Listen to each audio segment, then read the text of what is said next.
Ask that at this time we rise for an invocation, and please remain standing for the Pledge of Allegiance to the United States of America and the Texas flags. And I should have checked, but are all the mics functioning and we're all good to go from a technical? Okay, wonderful. Let's pray. Commissioner? Yes, ma'am. Let us pray. Dear Lord, as we bow your heads in gratitude for all that you have blessed us with, we ask you to give us the strength to do our duties today to the citizens of Nueces County and to always remember that we are here to honor you. We are so appreciative of all the blessings that you have given us. We ask that you continue to look over those who are affected by COVID, and we pray for those who have been lost. We pray for all of our citizens to stay healthy and safe. We thank you for all the blessings you have bestowed upon us. In your Son, Jesus' name, we ask these things and pray. Amen. Amen. I pledge allegiance to the flag of the United States of America and to the republic for which it stands, one nation, under God, indivisible, with liberty and justice for all. Honor the Texas flag.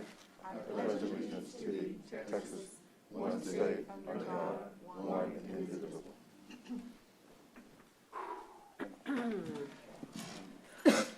Timothy, would you lead us in our safety briefing this morning? Good morning, ma'am, Judge, Commissioners, ma'am. We're meeting here today on the third floor of the Nueces County Courthouse, located at 901 Leopard Street. The restrooms are located on the right-hand side of the third floor atrium as you exit the courtroom past the Human Resources Office. Please note there's a fire extinguisher located at the rear of the courtroom.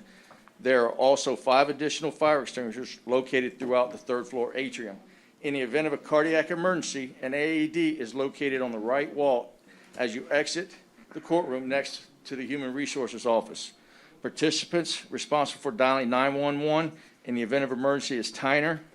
Participants CPR certified in attendance are Dale and myself.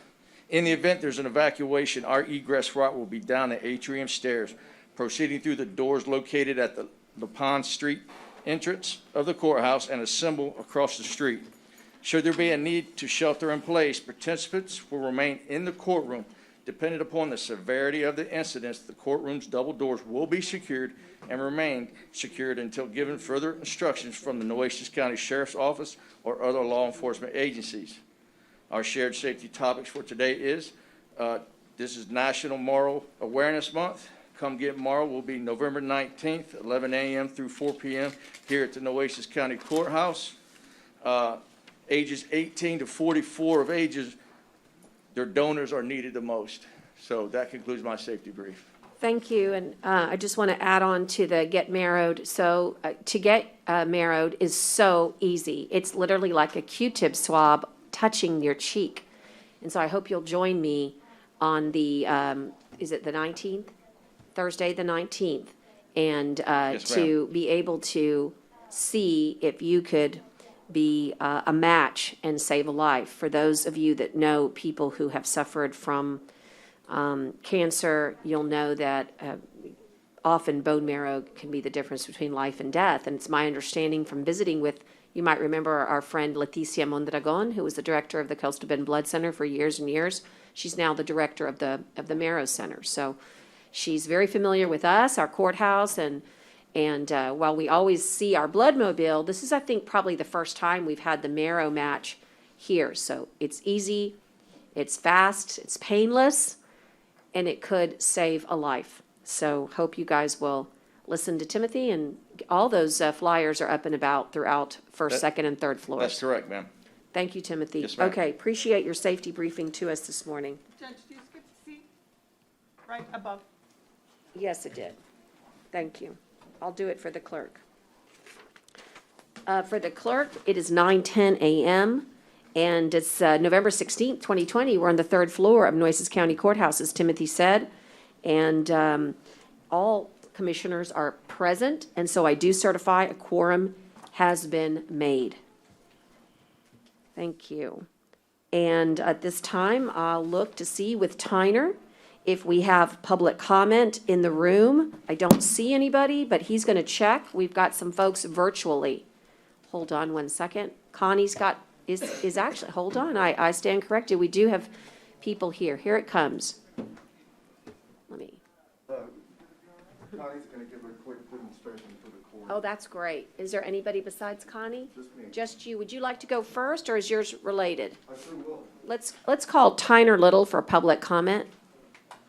I'd like to introduce again to the Commissioner's courtroom the fully, duly employed Executive Secretary in my office, Tara Corwin. And so we had 28 applicants. Teresa and I got together. I spent about a day and a half looking at everything and made the offer to Tara. So just like I work for you, she works for you as well. Thank you. Tara, we'll sign you up as well. Go ahead, sorry. please. Thank you. I've really enjoyed working with you guys for the past couple of months. It's been very interesting. So, yeah, I look forward to seeing where this goes. You guys have all been really great, so. Welcome. Thank Thank you. Welcome. Thank you, Tyner. We'll call on Connie at this time. Connie Morgan's going to, I think, has a demonstration. Connie? Tell us what we're going to see. Judge, Commissioners, I'm going to give you a brief walkthrough of the new Nueces Knows website for Great. all your information for COVID information. And Connie, I'm just going to pester you for the mic. I just want to make sure, there we go. It's on, I'm just not used to talking into it. That's okay, but it's a lot louder now. Thank you. Yes, ma'am. I have put 2 links on the homepage for the county to get to Nueces Knows, so you should have no problems getting to it. There's a banner as well as a static link up at the top. Either one will get you to Nueces Knows. And it's a relatively simple but very informative site. And the information is going to be updated constantly. As we learn more, it will be updated. Right now, it's got links at the top taking you to various informational points. The flu shots, emphasizing that we get our flu shots and limit our need for overwhelming the healthcare system. The arrow down below will take you back up to the top. We've got a bunch of holiday tips for having a safe and happy holiday, planning an event day. A link to the COVID Community Clinic, and very good information here. For anybody who has questions about what it does and if you qualify for going. If you need to see any of this in Spanish, you click here and it'll convert the entire thing to Spanish. Great. And so no matter what you click on, it is now rendered in Spanish. I'm going to go back to English. And then, of course, we've got the link at the top that'll take you right back to the county's homepage so that you never lose track of county information. Any questions? Well, during public comment, we're going to. Oh, that's right. We'll address it when we get our COVID briefing. How's that, Commissioners? Okay, thank you, Connie.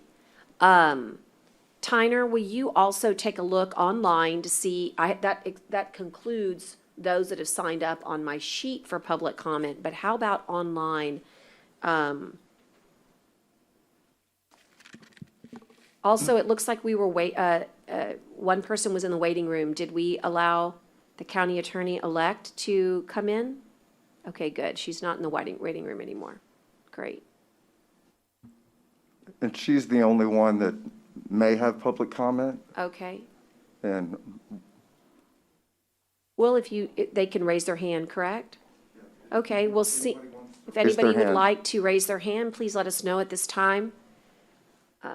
I can sign myself up, but since she's on, we'll just say welcome to the county attorney-elect and congratulate her. And glad that she's here virtually participating with us today. And we look forward, I know, as a court to working with her. Okay, I guess we will move on, Tyner. I don't see any. I always like to wait just a little bit, but I think that's good. So now we will move into Kathy, but I don't see her in the courtroom and I don't see her online. So let's do the minutes and give her just a moment. Commissioners, let's skip F till we see Miss Kathy. Art Blantner, our Deputy Emergency Manager. And let's move to accepting the minutes of October 21st, 2020 first. Do I have a motion? Thank you, Commissioner, and a second. All those in favor signify by saying aye. Aye. Post same sign. November 4th minutes, 2020. Second. Okay, motion and a second. All those in favor signify by saying aye. Aye. Okay, what about Deputy Coordinator for Emergency Management, Kathy? Is she? do you I'm see- checking with her, but we do have Scott here to talk about, in accordance with the court's wishes, last court, I did include debris removal on this item. Sure, I'll tell you what, we'll buy us a little time. Let me also give everybody an update. So Kathy will be here shortly, and I know that she's got a report. I'm gonna double check that she didn't email me and say, read the report while Scott is visiting with us. Scott, why don't we do F2, which is really all about our emergency response to the local disaster and the state disaster that we named Hurricane Hannah. And so just kind of tell us how it's going out there, what's going on, anything that you would like to share with us while we're waiting on Kathy. Okay, good morning. Y'all can hear me, I'm sure. So, GLO finished up all their debris removal under their contract with the parking lot. The judge and I are still working through a couple of things with some remnants that were left from that. Evidently, the pre-positioned debris contractor with the GLO had a not-to-exceed amount that we were unaware of. And so it delayed us a little bit in getting that one section of beach. It's open now, but getting the one section of beach opened up that was adjacent to the old parking lot. There were some asphalt remnants and chunks of cement stabilized base and stuff that were left out there that we had to go and kind of create a pile for. And there are some chunks of asphalt that were pushed up into the face of the dune. Judge, I know you've seen it. We've talked about it. I brought it to everybody's attention. That's not something the county did. That's not something we would ever do. That's not something that'd be allowed to be done in the beach and dune program underneath the protocol. So I've started some conversations to answer an email I got from you. It was either Saturday or yesterday, Judge, with the GLO about how we're going to move forward with that. Correct. I've talked with Crowder. I've talked with Crowder's sub, who's here locally. And, you know, they did tell me that's what they were told to do to get it out of the way. Either way, we're going to have to take care of it somehow, some way. And so I need to circle back around with Natalie at the GLO and ask her, you know, where are we at on this? Can we expect any additional support or not? We've got one sifting bucket on one of our front end loaders, and it would take us a really long time to knock all that out, you know, at a very snail pace, because, you know, we've got it open to the public too right now to where they can transition across there. So everybody's happy they got use of that little section of beach. The road is still there that would go from the north end of the parking lot to the south end. That's a road that ran adjacent to where the parking lot was, and I intentionally kept that so people would have access to the restrooms. We've got one of the restrooms back online. We got to get a weatherhead replaced that the storm damaged on the south one, and it'll be back online. And the north one is ADA accessible. Working with Carol Pruitt, he allowed me to take the south one off, so we only had to make one of them ADA accessible. All the concrete panels were back in place on the pier. I know that there was some question about the safety of the structure, and I had reached out to Crowder Gulf on that aspect and asked them, okay, so get with Jacobs, find out, you know, if you can run your little piece of machine up there and put those concrete panels back in place. But considering they think that you don't need to go past the ramp, I'm going to need to see a deduct in your proposal that you gave us that we executed. Well, I guess the word deduct really fired them up, because they just went out there and did it. They put all the panels back in so they wouldn't have to give us a deduct. But that's okay. It's done. It's over with. And we've got some cyclone fencing, really large cyclone fencing up around the end of the pier ramp to ensure that it's safe so that nobody can get in there. Now, that's not to say that people aren't still gonna try to do something crazy in the middle of the night, but we got big signs that say warning, do not enter on it, and fencing up. And it's got a little gate there in case we need to let, authorized people in there. Once we got the pier up, we were able to start working with our concessionaires to get up in there and get the rest of their equipment out. And I think they're pretty much done with that. That way that equipment doesn't sit up there and just rust and stagnate. We don't have any power to that facility right now.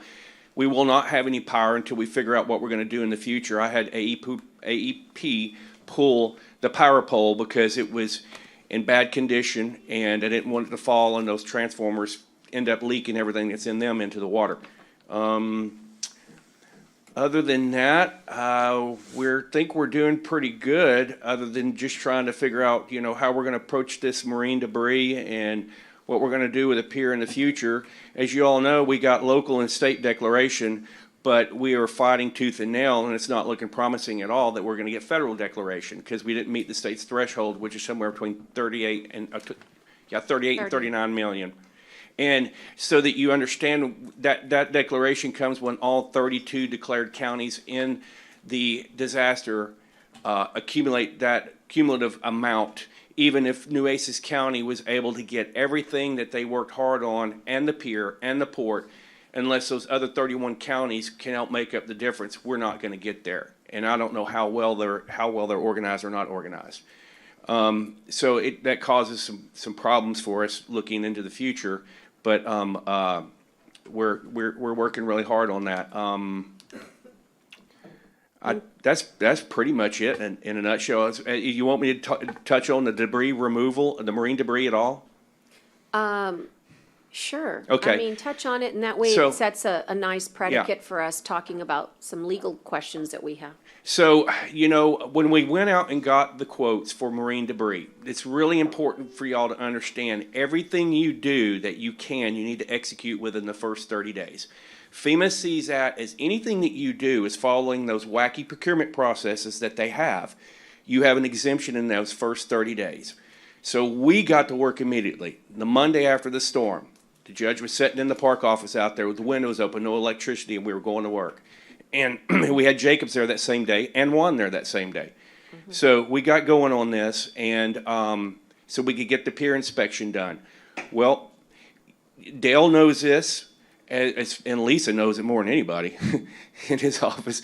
With what has happened between Hurricane Harvey and Hurricane Hannah, what we found out, when you execute an engineering services contract during that time frame, it's covered under that 30 days. Well, FEMA Region 6 now is trying to tell us that no, those are considered soft costs, and they'll only cover like 5-point-something% of those soft costs.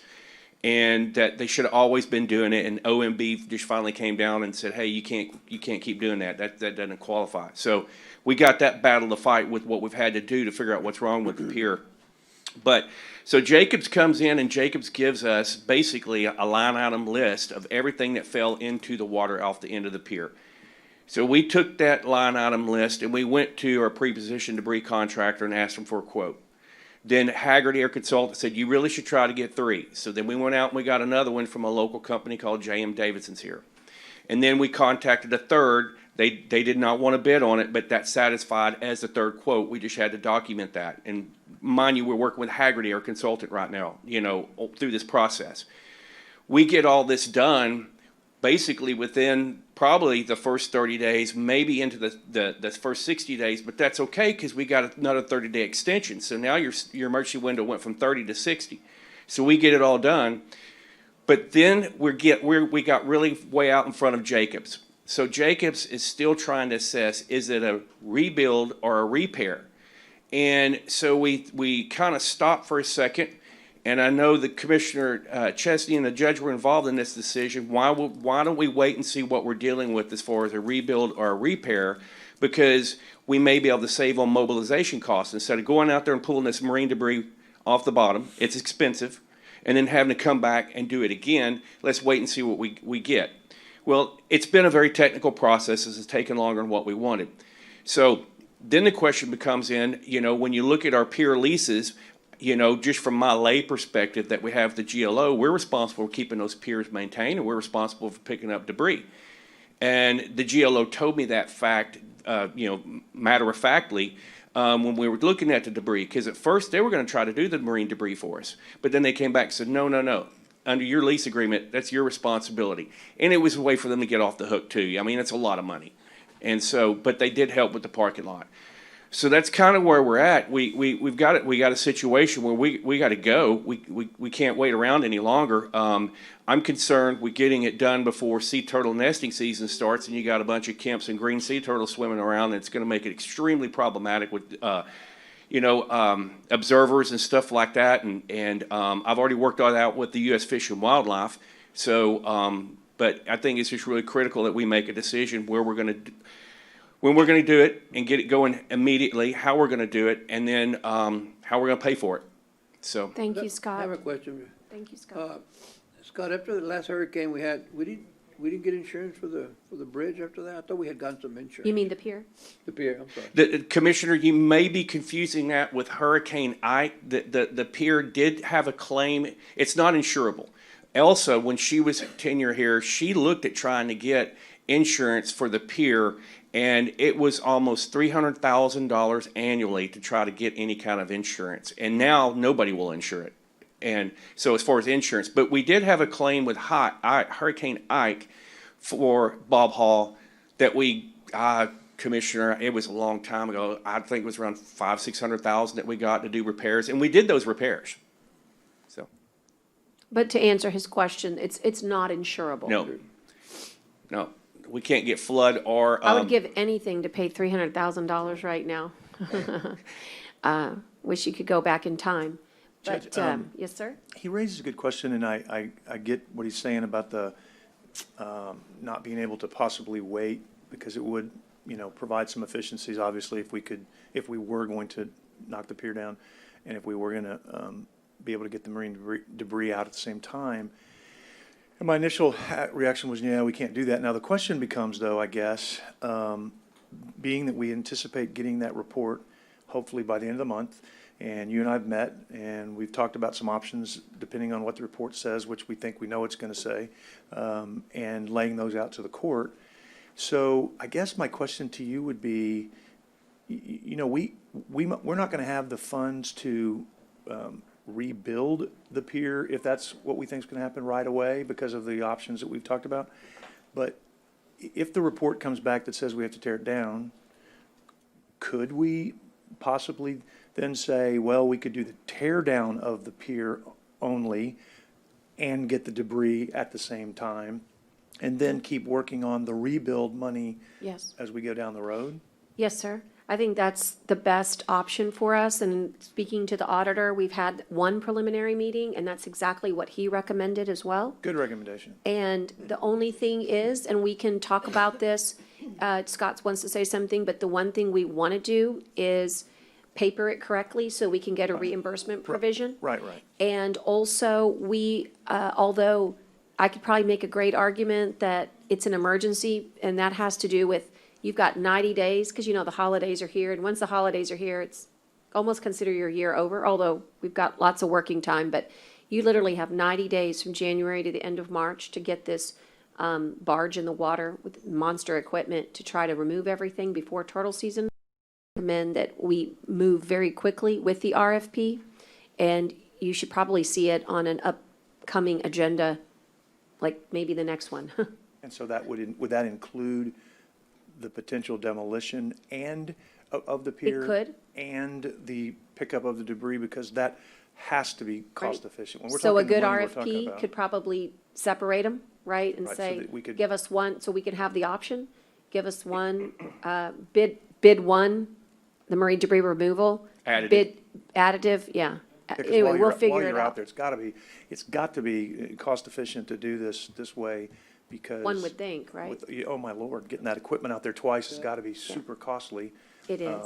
So, yeah, I would think that would help. And again, and then we could, work on, because the rebuild, I mean, it's not cheap to demolish. Right. But the rebuild is obviously the bulk of And The cost. And, right, of the cost, as well as the parking lot. So that's going to be a large chunk. So, yeah, I would. And because we had to do the disaster statement already, we actually know what the cost is. So we can actually tell you with specificity what the marine debris is and what the removal of the pier is, because we had to do that in order to submit to FEMA, well, to TDM to submit to FEMA. And the parking lot. And the parking lot. So we have all of that. So it's really great that we already have a heads up and we know more or less what the range is for these costs. But to do it formally would allow us in the future to recoup potential dollars if the president does decide to declare Hannah a federal disaster. So even though FEMA says no, the president of the United States can say yes. And even though FEMA says no, the state of Texas has the right of appeal. So there's still a couple of things, as they say, still a couple cards left to turn over before we call it quits on that avenue. But the most important thing is that we do what's needed in the time frame that's for public health and safety. And let me speak to that time frame. I just wanted to throw this out there. After the hurricane, the Corps executed a waiver to where if you want to repair, rebuild, demo, whatever you decide to do, if you do it within that general footprint that the existing pier is in, you can do it without having to go through individual or nationwide permitting again within the first 2 years. After that 2-year window goes away, then you're probably looking at full-blown individual permitting. Individual is a lot more lengthy than nationwide. Nationwide, the core issues. Individual, you got all the agencies weighing in on. But there's been a pier there named Bob Hall since, gosh, the late 40s, early 50s, and then we've continued to go back and rebuild Bob Hall Pier one way or another. So it's not insurmountable to have to go through the permitting process if we get outside that window. I just wanted to make y'all aware of that. Thank you so much. And there's a whole meeting that's going to take place just on funding. And as we develop our funding options, we promise to bring them to you. We're going to do some vetting with our emergency management team, our commissioners, and the city of Corpus Christi, by the way, is in the exact same boat. Not that misery loves company, but at least we're all thinking along the same lines. They have a disaster recovery management team by the name of Impact. We have one called Haggerty. And I guess the blessing is that both of us are going to be utilizing our consultant teams to figure out what these funding options are. They had similar situations, they told me, in off the coast of the Carolinas. And so they're going to bring some additional ideas for funding. So just wanted to keep you fully informed. I would be remiss if I didn't notice that May Nardone is in the back of the audience here. And thanks for social distancing. And May, let us express our sorrow in losing such an incredible place out there for locals, tourists, from the international community, that people write to you all over the world. What happened to their favorite place to observe and eat? And so I just want the court to acknowledge for the audience that it is true that Michael Mays is down. It's also true that it's not safe to inhabit it at this point. And so there is, we're going to have to also have an exercise in discussing our options as it relates to the future, because we have a contract with this concessionaire. And I know it's kind of a funny word because you're so much more than that, but that's the legal term.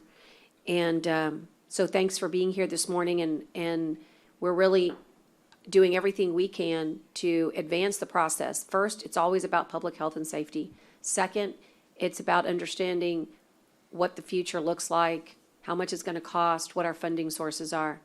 But I think between the 5 of us up here, we're going to come up with a really good solution. So thanks, Scott. Kathy, good morning. Scott did a great job on just kind of giving us all things Hurricane Hannah. We're going to ask you to concentrate just on item F1 this morning. And I'm going to particularly ask you, because there's so much news about vaccines, you have been doing a ton of work along with your whole team on vaccine management. And it comes from so many different angles, but don't forget to highlight that. I know you will. But I just sent the notes from the first meeting to Tyner to disseminate to all the commissioners. And when you get your second round of notes, because you just had your second meeting, if you wouldn't mind, send those back to me and I'll send them to commissioners as well. But welcome, and please proceed. Absolutely. Just to comment on, since you're on the Hannah at Yes, this go point in ahead. time, Tatum reached out to us late on Friday afternoon, right at 5 a.m. And the state is at a current threshold of 28 million. So they are reaching out to every county to try to see if they can scramble to get to the $38 million threshold. And they are willing to do whatever we need to help us to try to work with FEMA one more time. So we can talk about that online to see what Haggerty thinks that we can possibly do. And let's clarify, just for, because, so we here in Corpus Christi have $34 million, but they won't acknowledge them. So let's be clear that the 28 million is what they acknowledge. We have that's their perspective of reality. Our perspective is that Corpus Christi, Nueces County collectively has $34 million worth of damage. They just have chosen not, this is FEMA. FEMA has chosen not to send a damage assessment recovery team, and they've chosen not to adhere to the preliminary reports of some of the finest engineering companies in the world. That is my soapbox on this particular disaster, and so I appreciate that they think that Texas is at 28, but we know that that's a false narrative. Absolutely, and they're in total agreement that it is a false narrative. Yeah.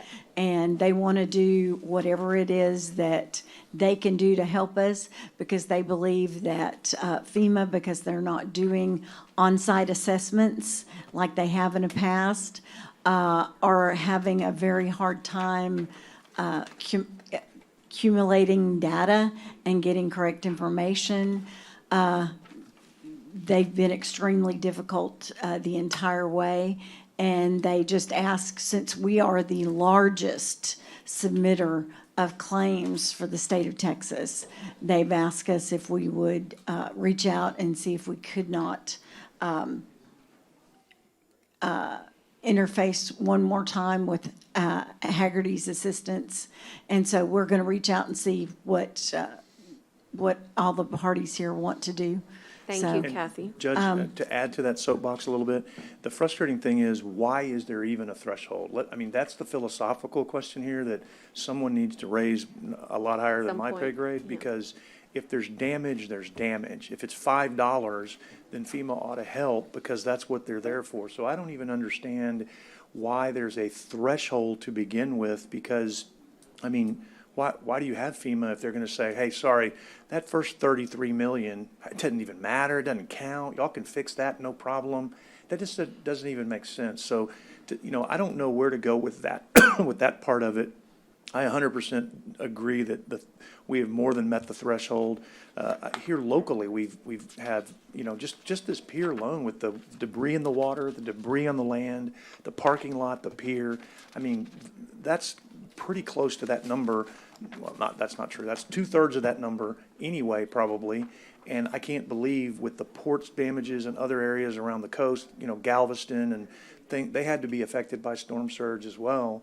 I can't imagine that we wouldn't meet the threshold. But I not today, but if someone could show me where the language is on this, why there's even a threshold, and what the legislative intent was for that. I don't know where to find that. I don't mean to give you more work, Kathy. I don't even know who to ask for that, because that just doesn't stand to reason. I mean, why would they be there if they're going to say, hey, only if you hit a certain amount of damages are we going to help you. If not, see ya, so long, we're going to leave you hanging. Even though they are first to impose their will upon us for everything and anything, they don't want to help us when they need to help us. So that's my soapbox today, Judge. That's fine. I'll take a look at that. More than likely, it's in the Stafford Act, which is a national It is. act that was created for disaster recovery. So I'll take a look at that, and we'll get that information to you and the rest of the commissioners. Thank you. Nueces County, Excuse me, Kathy, it may not be a bad idea, though, since Tatum has to actually, let's say that it stays, let's say they get to 37, but they don't get to the 38, let's just hypothetically. I think it would be important for this court to consider a resolution asking the governor to appeal. And so I might ask you, Commissioner, to go ahead and work with Tyner and work on the language and get that set for December, because that's the process of the appeal. We don't have standing. The state of Texas has standing to make that appeal. And so we're sort of the vessels that gets the governor the standing. That's my understanding of the law. Yes, ma'am. So let's go ahead and maybe consider that. It's just it's an ask, and we can attach all of our, So basically, you want like a resolution of Yeah. us to officially Maybe- ask the governor to appeal on our yeah, behalf, right. basically? And maybe get Okay. City of Corpus Christi, do it a joint resolution. Okay. Where we work with Tammy over at the city and see and if they don't want to do it that way, that's fine. We, by the way, have almost 20 million, just the county, and then the city makes up the other 14. So even if we wanted to put in our 20 for the resolution to ask for the appeal, I can't imagine why the city wouldn't, but I'm just saying, we wanted to stay in our own lanes, it's still a good idea. Yes, ma'am, it is a good idea. What do you think about that? No, I think that's great. Tyner, if you can just, I don't know who, if you can have someone in your office reach out to the city, because I think it's going to be more powerful if it's a joint agree. resolution. I mean, without a doubt. And then I agree. I mean, I don't know what the wording needs to be, but I would think we can get that put together and put it on for the next agenda. It'd be great. And I'll get Paul with you as well. So just tell me what you need me to do, and I'll be happy to run with it. Or if I need to contact someone at the city, I mean, whatever you need me to do. Just shepherd it. I just think, Yep. just a matter of making certain that all the little connect the dots are done. I know Chief Kidd and Tatum, we've discussed this at our regional level I was on a call yesterday, so everybody on our side is in our camp and in our favor. And so it's just a matter of us sort of formalizing it as a commissioner's court. Thank you, Kathy. Let's transcend to COVID-19. Nueces County continues an upward trend in positive cases, which is what we had anticipated.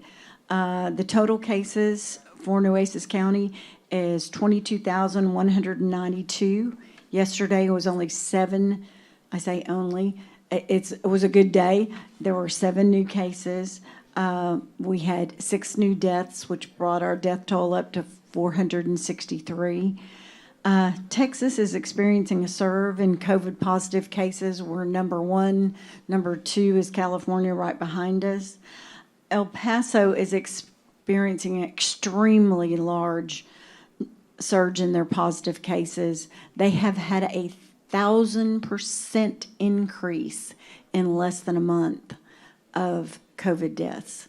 So Nueces, while it's going up, we're still standing in the trenches doing reasonable, considering what we're looking at. Nueces County is different than most other counties because we have a large influx of people coming into our county from across the nation and across the state, because in the summer you have our summer visitors. In the winter, you have our snowbirds. So you have an influx of cases of people coming from everywhere in the United States. So this makes it very hard for Nueces County. But what we do ask is that many people are experiencing what's called COVID fatigue, which is real and strong due to the intensity and time level that COVID-19 has taken. And this is stressful on everyone. And I know we've all experienced it. We must remain diligent in our continued safety practices and our social distancing. That is the key. And your hand washing, that is the key. That's the key to COVID. That's the key to flu. Nueces hospitalization rates fluctuate daily. As of yesterday, we have 125 confirmed COVID cases in the hospitals here in Nueces County, 10 suspected COVID cases. Nueces bed availability, 43 out of a census of 121 adult ICU beds are available. 11 out of 11 pediatric ICU beds are available. So we're looking very good when it comes to pediatrics. 149 adult vents available with 67 in use. 30 pediatric vents with 5 in use. 101 adult BiPAPs available with 5 in use. 5 pediatric BiPAPs with none in use. 220 med-surg beds are available. So our numbers are up in hospitalization, which we would expect. It kind of goes hand in hand with the number of reportings that we have. Also, our COVID burn rate is at 3.4 million. A total COVID burn rate for Nueces County, which includes the city of Corpus Christi. Corpus Christi's at 7.7 million. So that brings Nueces County total up to 12 million. We're currently recommend that our constituents still continue to take flu shots. It helps combat influenza. We are still reporting influenza cases and COVID cases. On November the 13th, which is Friday, Nueces County Office of Emergency Management met with Nueces County Health District to work together with BCFS to continue our creation of the Nueces County Public Health COVID-19 Pandemic Vaccine Plan. The county is scheduled to meet with our regional and local and state partners together to create the site operation planning. That will be on the 17th, which is Tuesday, tomorrow. We continue to work with Edward and Julie on the COVID testing.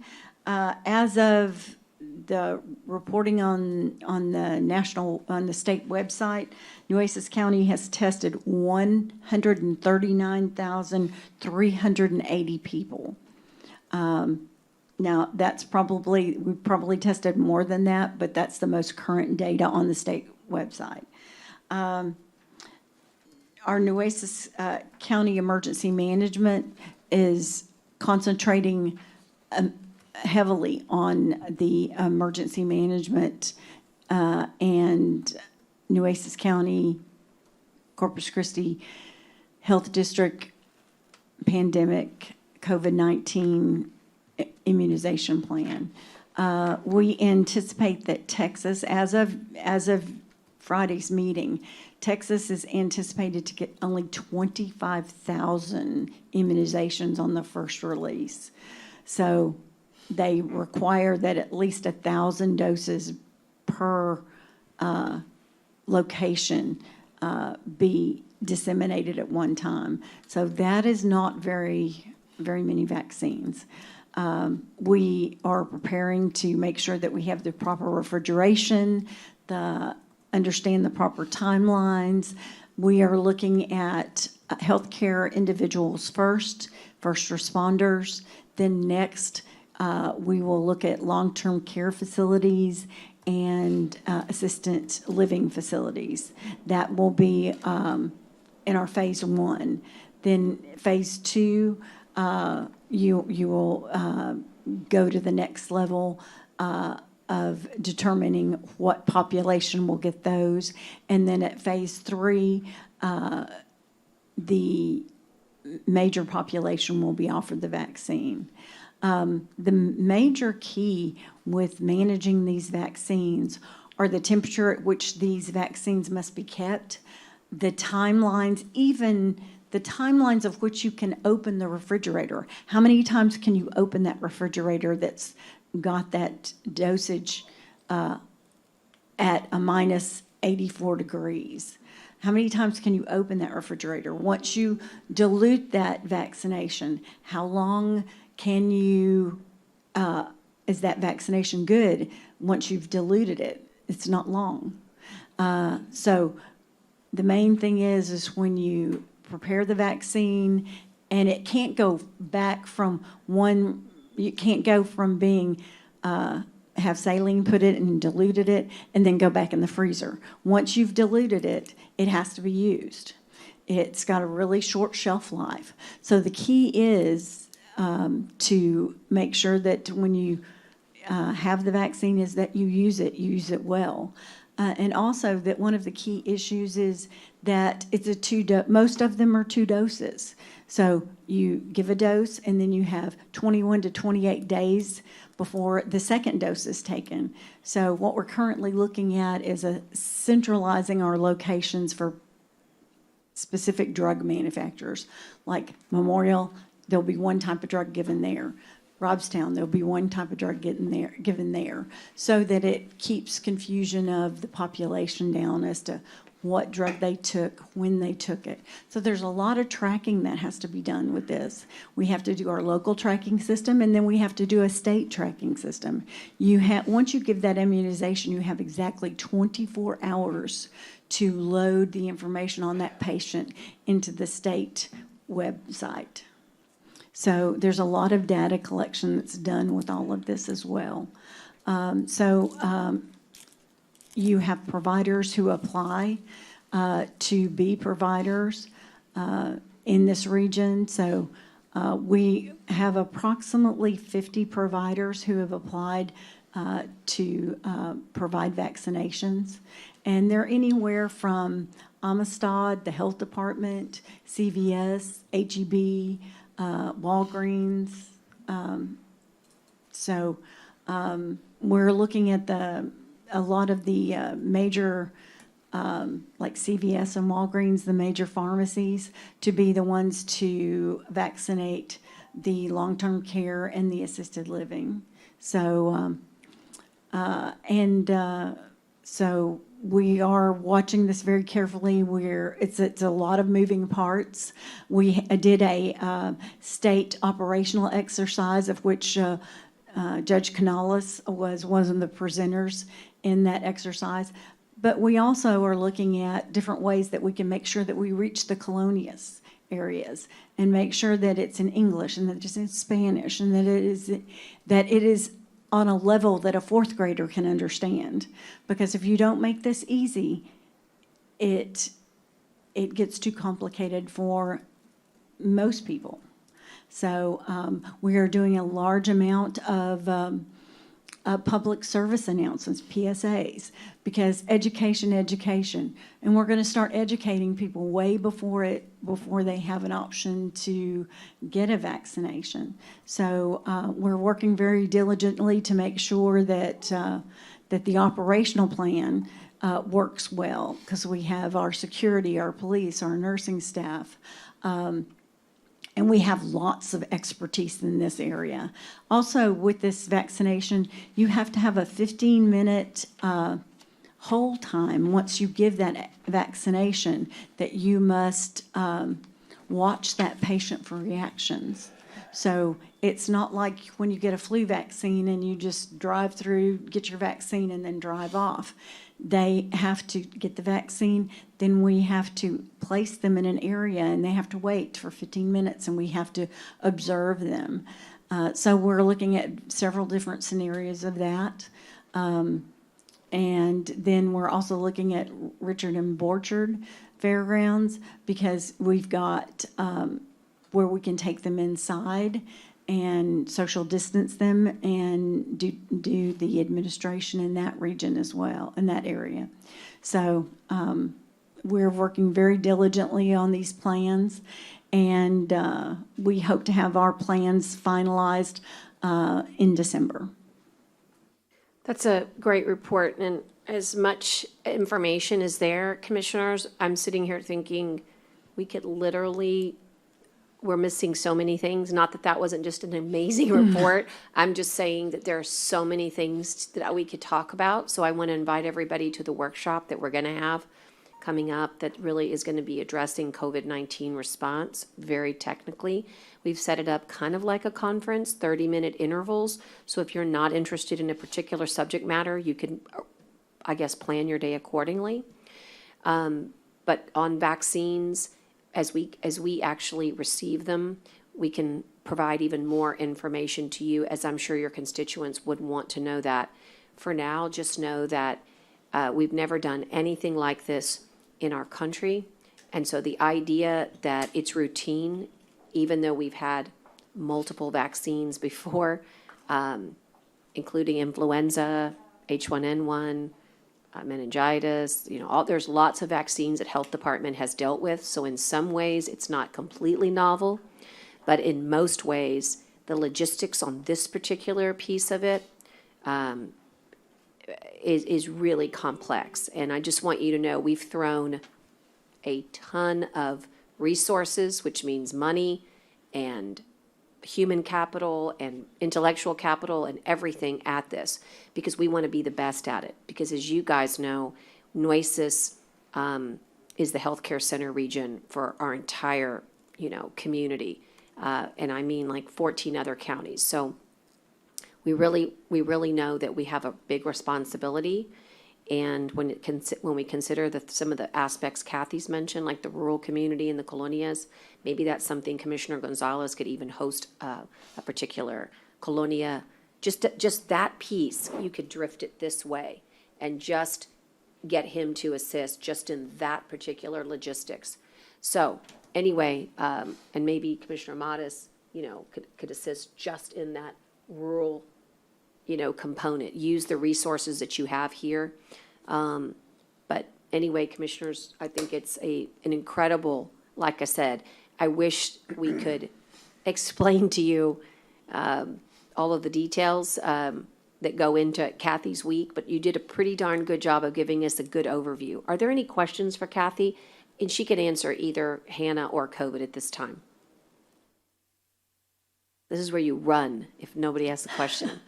The truth is, you did a great job. Thank you. By the way, Melissa and company are not here this morning. They're actually also on a COVID-19 assignment that we will bring to you on Friday when we have a potential special meeting.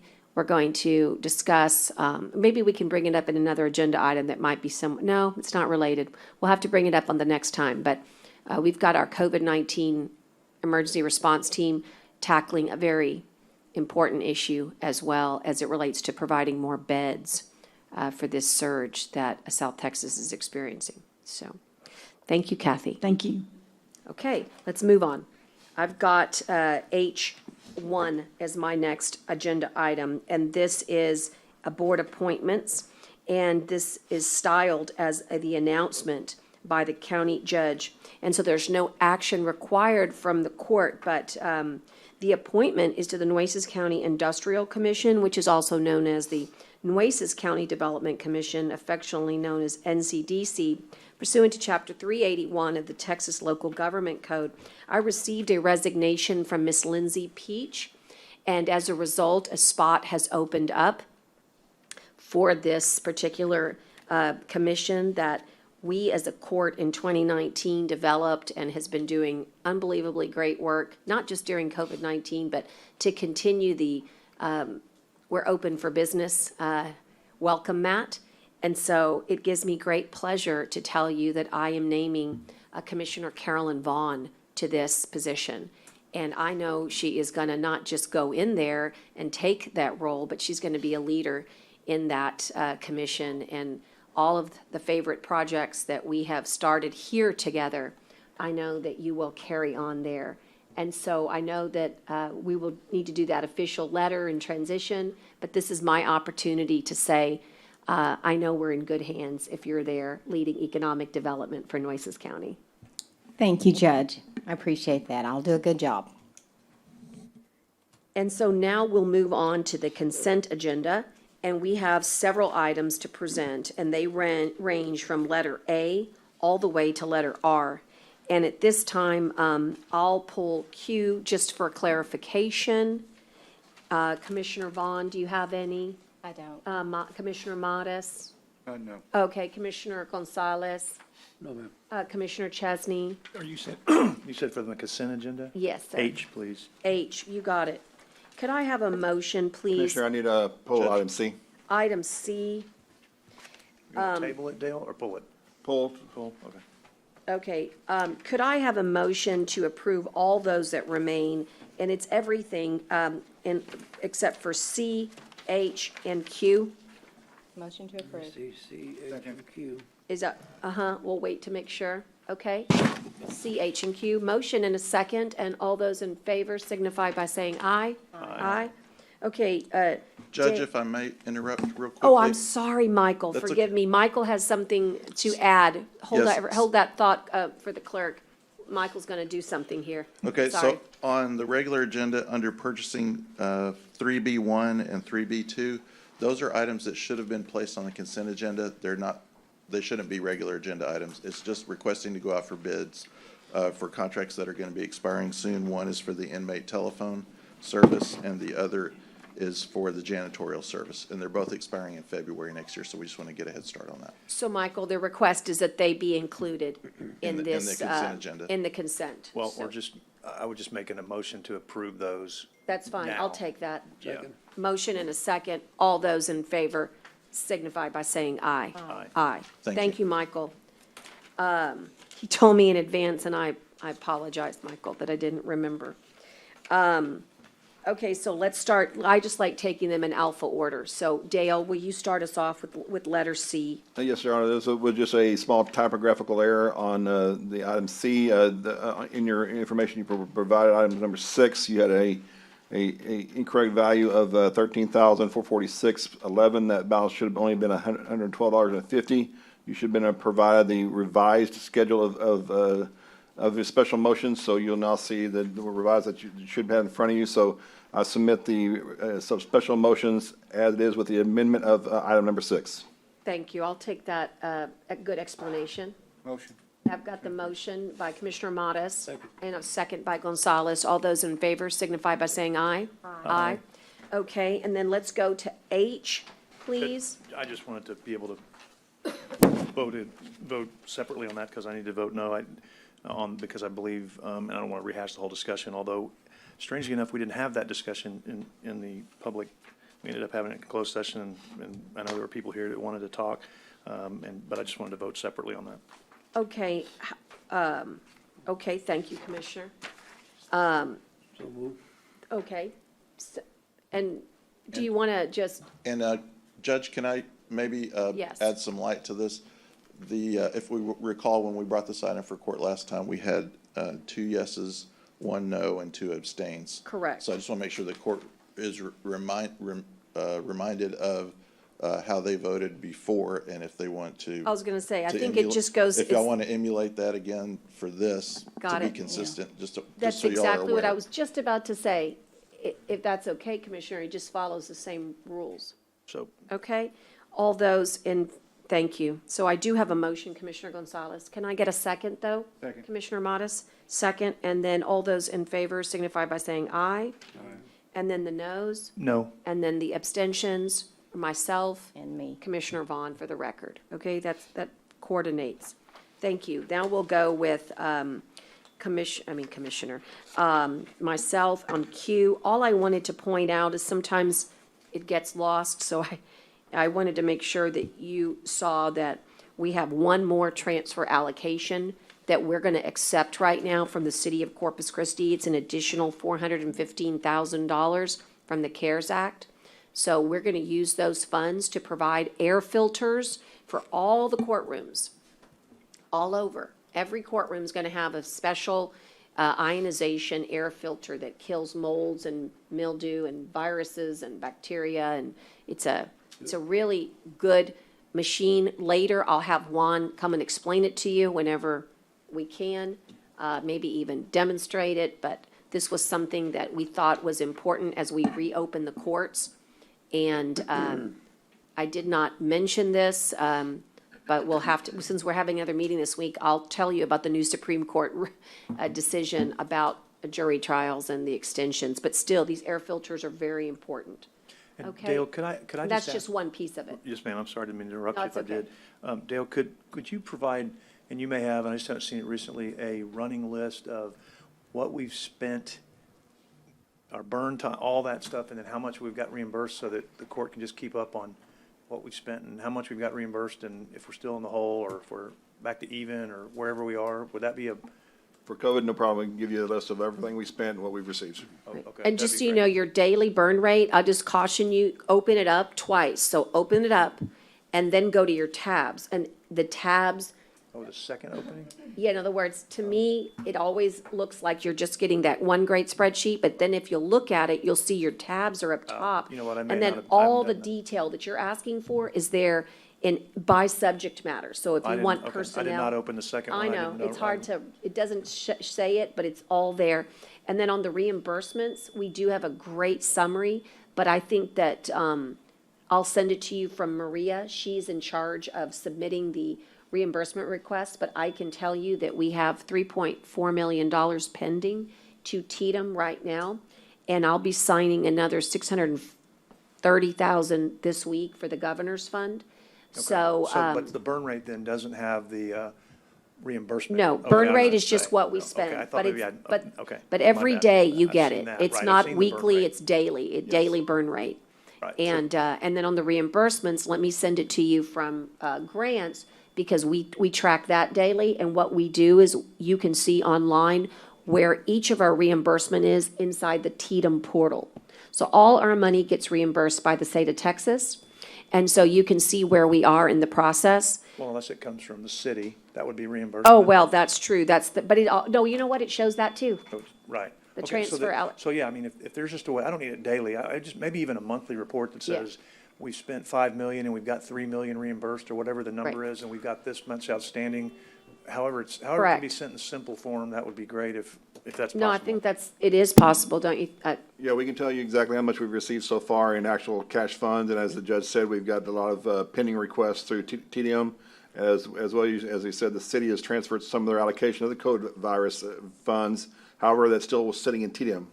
So we haven't received the money from the city. They've transferred the allocation over to the state to give to us as our reimbursements or requests Think are of it in, as a so. bank account. Just a simple, if we could just put it in one little Yeah. paragraph. What we can do is, something, that'd be we can definitely work with Maria and say, this is how much we received and this is how much is pending. Right. Thank you very much. But just because I happen to know it, we got 3.8 million from the city of Corpus Christi Total?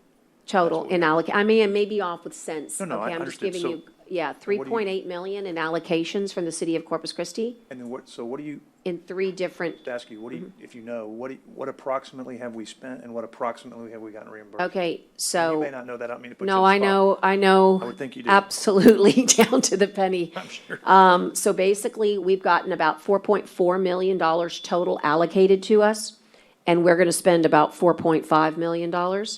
Okay, so for everything to date, through December 15th. And So that we have includes like labor cost, Everything. all that stuff? Okay. everything. Now, the one thing we have requested, and we need to get some more, and Dale and I are gonna work on it, is law enforcement. We're still missing the law enforcement chunk of it. There's some very specific rules about what you can and cannot apply for. And that also includes, hospital district reimbursements as well. But there are some that are,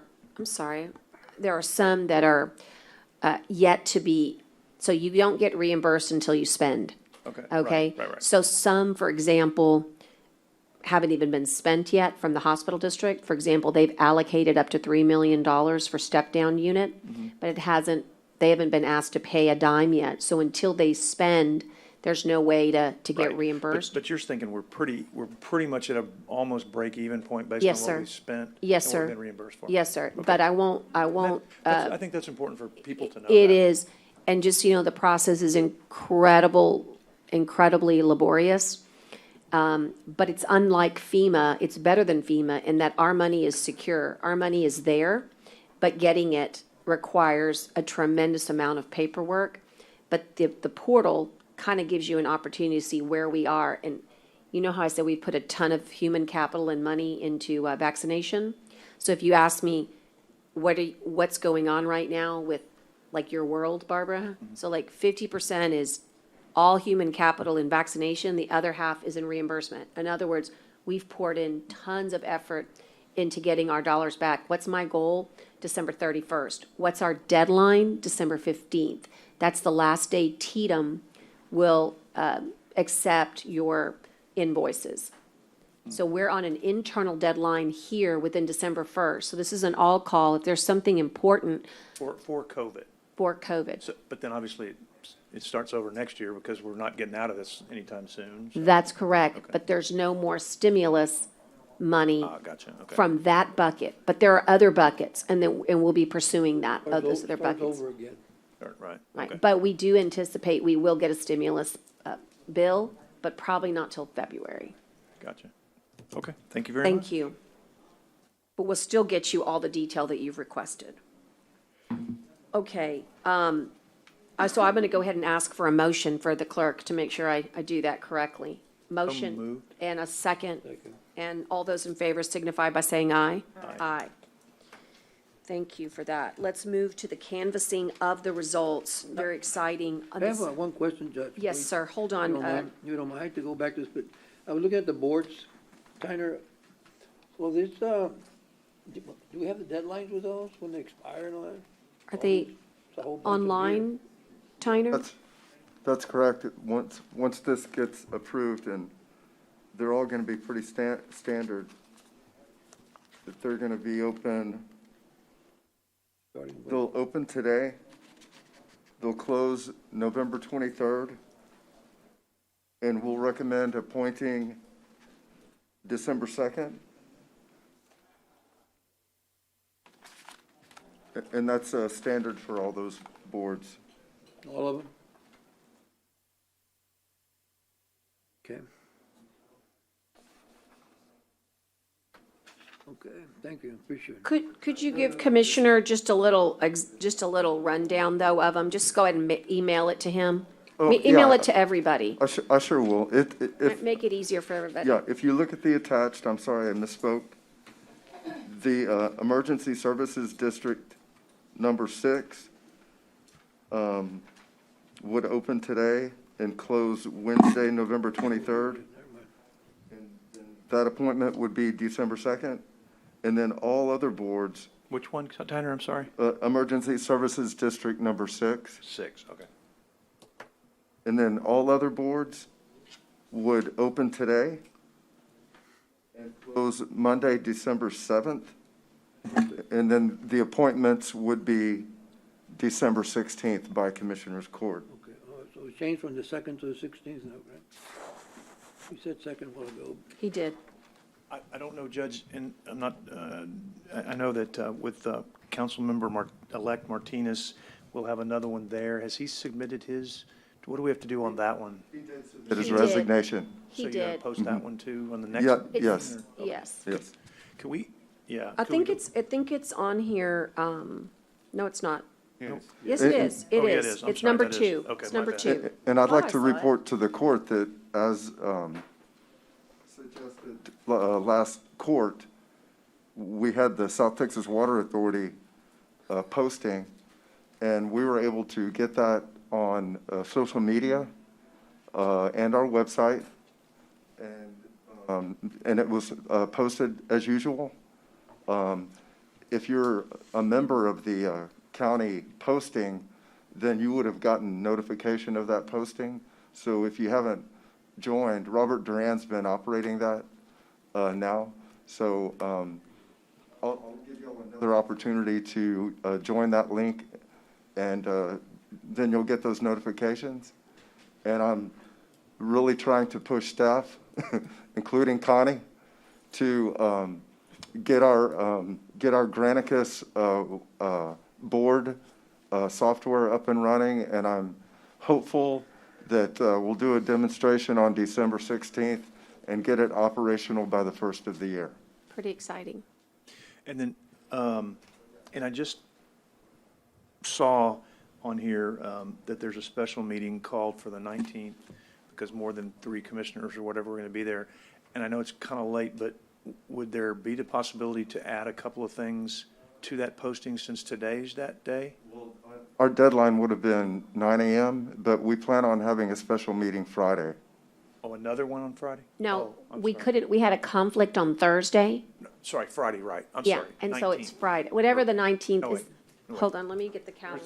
19th is Thursday. Thursday is the 19th. Yeah, so it turned out that we had a Colonias meeting that was posted at the same time.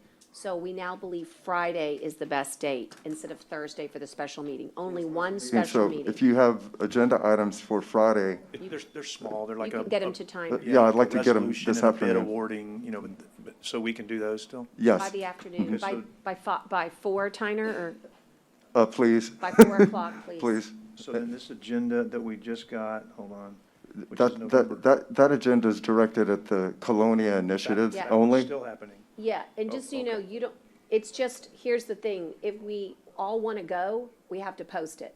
No, I got it. And that's why we did it. Okay, so you're you don't saying there's have to gonna be go. another one on the 20th in addition to this one on the 19th? Okay, that's the one I haven't seen yet. Okay, got it, I'm sorry then. Got it. And what's the purpose of the 20th, I'm sorry? Be posting late don't know. today, please. Yeah, the So- purpose, he wants to know the purpose of the 20th, there's an Amistad contract for it's all reimbursement driven.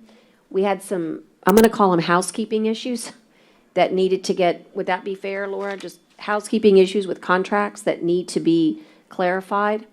And it had to do with the city changing their minds and pitching it back to us. And so we need to do that so I can meet my December 1st internal deadline for reimbursements. And it will not take long, I don't think, at all. Okay, so But then if- I just need to but get we you need those it. other ones for the It'll be a Zoom, virtual meeting as well. Friday one, Will? Yes. And you know what time that is at this point? Shooting for 9 AM again, if that's okay with the court. Fine with me.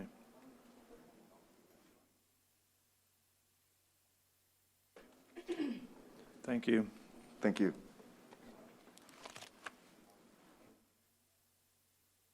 Okay, so now we're going to move to, I think I said it was exciting, and it still is exciting, the declaring the results of the November 3rd, 2020 general election in accordance with Chapter 67 of the Election Code, State of Texas. Here comes some handouts. I believe the clerk emailed this to you. I just got a And paper it's- copy in case you It's need it. super interesting because it gives it to you precinct by precinct. Just in case you need it. Thank you.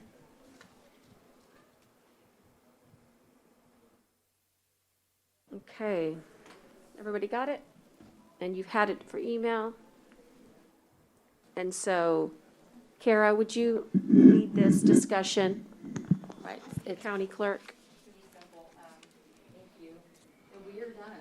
We have finished our Candace? November general election, ballot board reconvened to count any ballots we've received by mail that we could legally count if we received them the day after the election, if they were postmarked. Is her mic on, Connie? It is? Okay, sorry.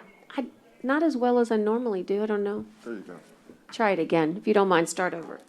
So thank you. So we're done with the election, with the November general election. And ballot board reconvened last week after 6 days, and they counted every legal vote that we received in the mail. If we received a mail ballot the day after the election, but it was postmarked the day of the election or prior, it could be counted, and those were. Also, any military and overseas ballots that we received within the deadline were also counted by ballot board. So any provisional ballots that were accepted by ballot board, those were also counted. So the numbers went up just a little bit, didn't change any of the outcomes. The outcomes are still the same. But yes, so this is your canvas report that you as the governing body just must accept. It's a lot different than it was back in, the olden days, is because we're vote centers. So you really can't do a tally with every location. I mean, that would take forever. But you know what? The results are what they are. And so I just respectfully ask that y'all accept the results so I can get them certified with the state. Motion to approve. So I've got a motion and a second, and all those in favor signify by saying aye. Aye. Hi, and I just wanted to add, that was a great, smooth election. That was record turnout. I mean, I think people all over Texas did a great job. I mean, we really I think we shined throughout the country. So congratulations, y'all did a really good job. And having that many votes counted that quick, I will tell you, I wasn't expecting it, so. We learned our lesson.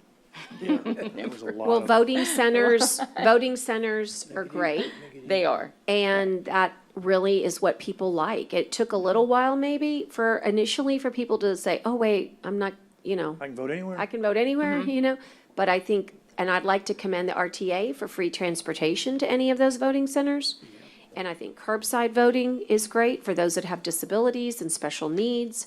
And of course, our mail-in ballots, everything, every way we have allows people their ability to exercise their vote. So And that's our job, is to That's make your sure job, that my job is to protect the rights of voters. Yeah. Right? And to ensure that every registered voter in Nueces County, they want to vote, Yeah. you know what, we're going to provide them a place to vote. That's what Yeah. we want.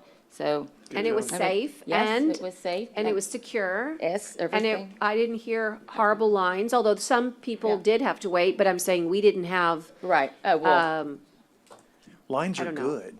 Hours and Lines are hours and kinda hours cool of because lines. that means lots of people are voting. that's true.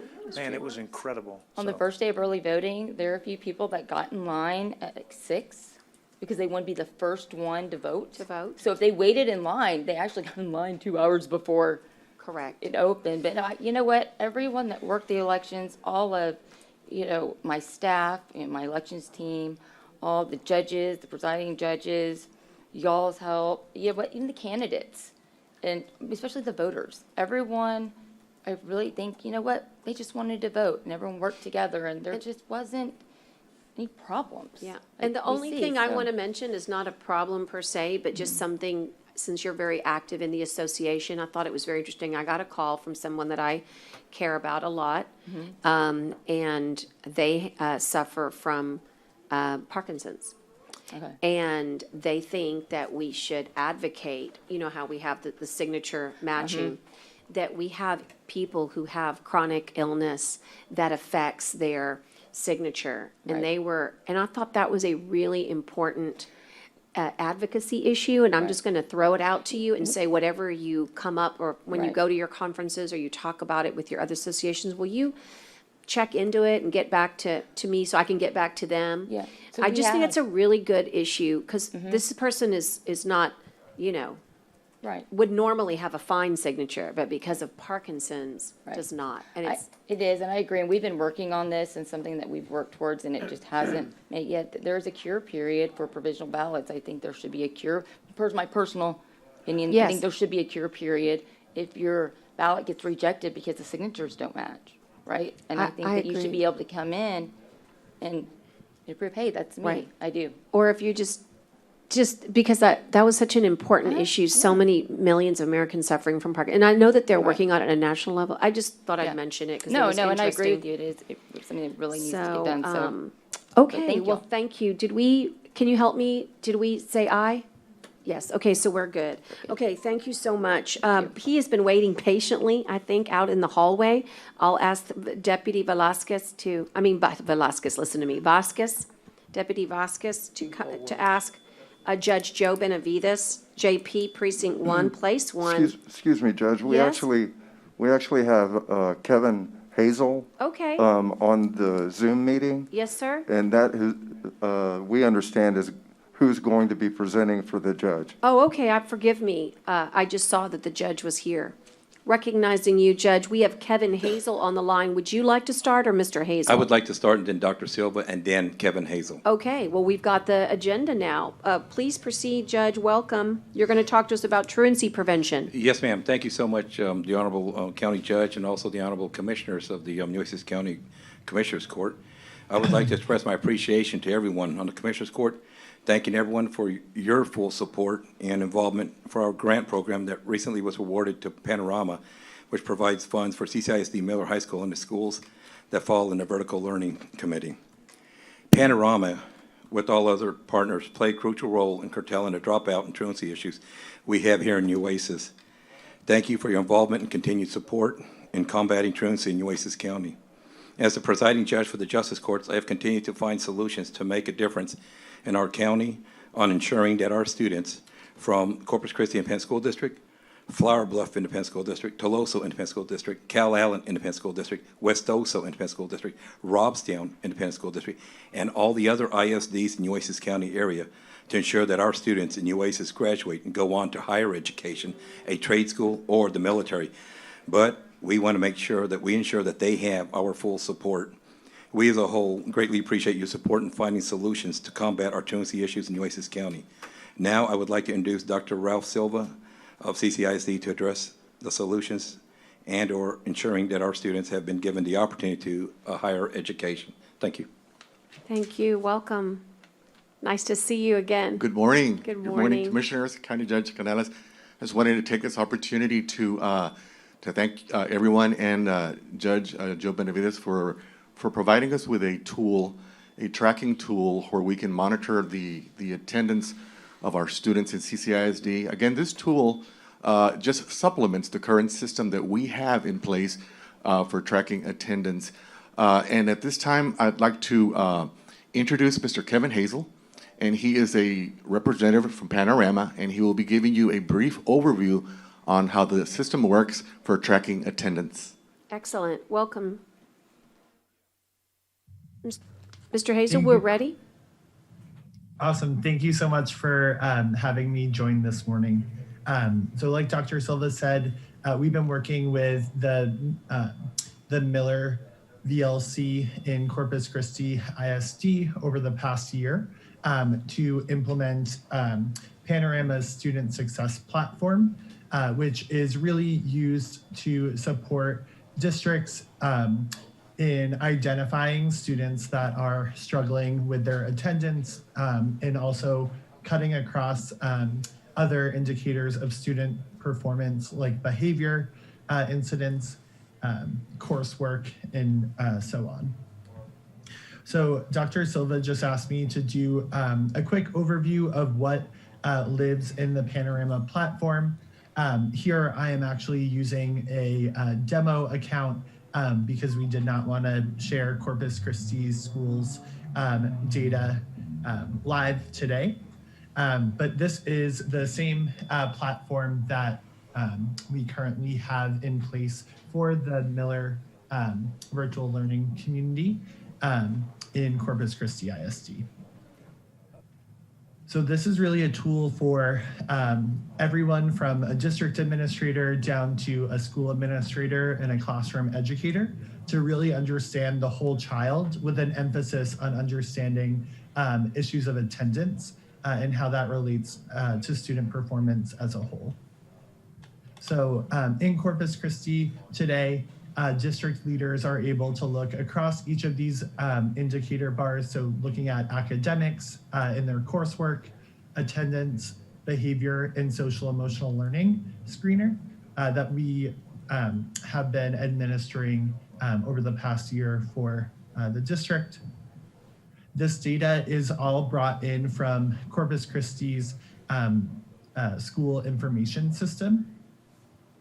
And we're able to look at data and surface issues around attendance through an equity lens. So understanding how attendance might differ based on grade level, looking across race and ethnicity, and things like that. And then as a school leader, we are supporting in elevating students that have been deemed chronically absent through this attendance dashboard.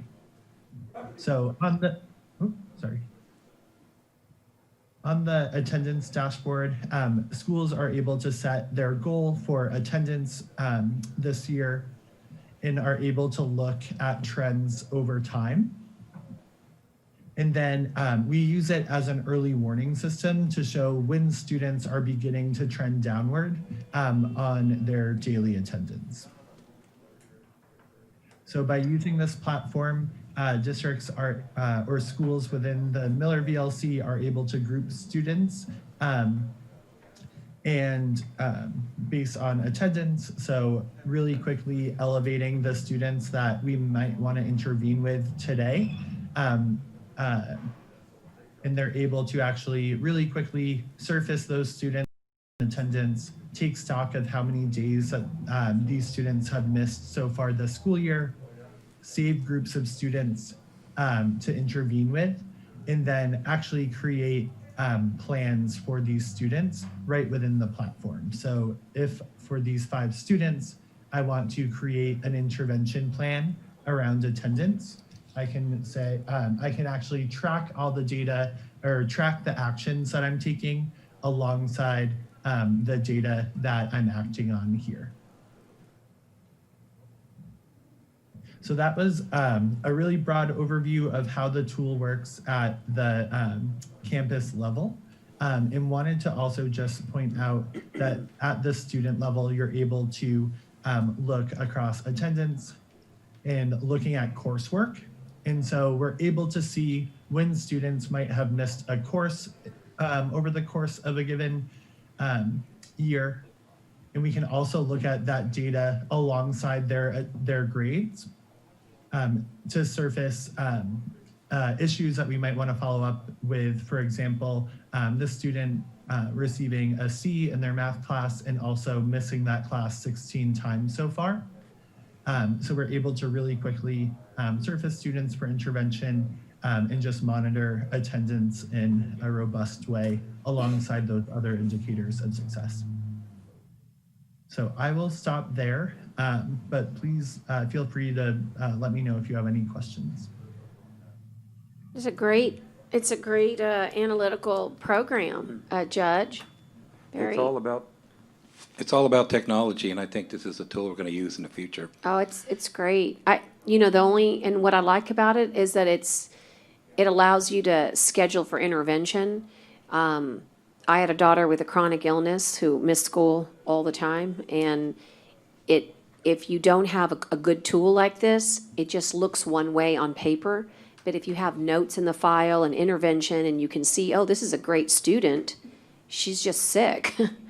And it just, to me, it really allows you to look at the individual rather than lump them in. And then somewhere along the way, at least when my kids were in high school, we changed the rules where you had to turn in a doctor's note within 3 days. Well, this is very difficult for a lot of kids. The 3-day rule doesn't always work. Now, we like it for us so that we can document very easily, but what I didn't like is that it was often very difficult to accept a note after the 3 days. We need to make sure that that's not an issue. If you get a doctor note at any time, that should be excused. Exactly. That to me is, puts the burden on the child rather than the parent. It's not usually the child who's a minor who has the ability to get that doctor's note. So if you have a responsible parent, you're in luck. If you have an irresponsible one, or one that's not following, doesn't have the ability to, anyway, you get the point. Yes, But I do. I really like this system, and but there's been a lot of gaps, and I think this is going to help you fill those gaps. Yes, ma'am. I wanted to close by saying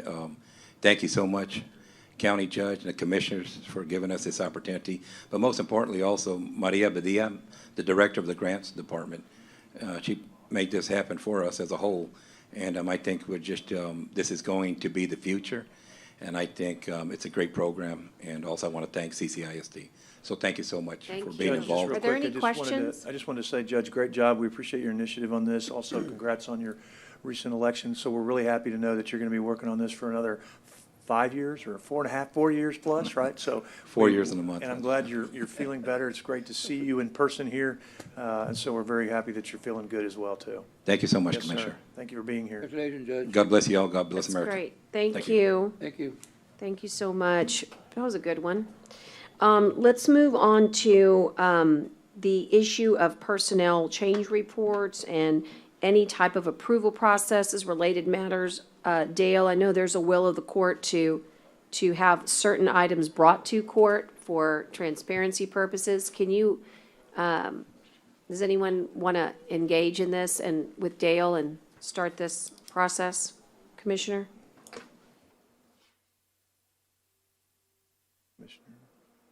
Would you like to? Yes, sir. Oh, well, I'm getting, I was trying to. Either way, no, I'm just saying whoever wants to start, you or Dale. I'm just saying on this one here, we've been asking for this report for a while now, but, and we used to get them all the time on personnel changes. I mean, if we would have had those reports, probably whatever was happening here, we would have seen it, because, it just, the reports are very important because it gives you all the changes within internally, what's going on, who's being paid, who left, who's not being paid, or who's on leave, and, if supplement pay would have showed up there also, and I think that's important that we continue to get these reports. I know we've asked HR for a while now, 2-3 times, if we can get them, and I don't know, it says something has to come from Dale, and Dale says, I guess, does it come from her, I guess, right, Dale? Well, in the past, my staff was having to do this because of the software we were using, and HR wasn't able to provide the information. This information is human resources related, so the personal change report, as well as anything, should come from HR, since HR does do the direction of this. If it would come from my staff, I guarantee you all of it would be delayed information, and it would already been happening, and you would have no chance of approving it. So we've been trying to work with HR to do this, and of course, they're only have 4 or 5 employees on the staff, so it might be a little bit difficult for them. But my payroll staff is very limited as well to do this. With the addition of the new software, NeoGov, they were able to do some more modernization of this, but they should still be able to provide you a list of all the employees, either new hires or whether they were terminated or left on a leave of absence, or whether they decided to leave on their own, and then they should be able to provide you that information, and information should come from Human Resources. But we can assist as much as we need to.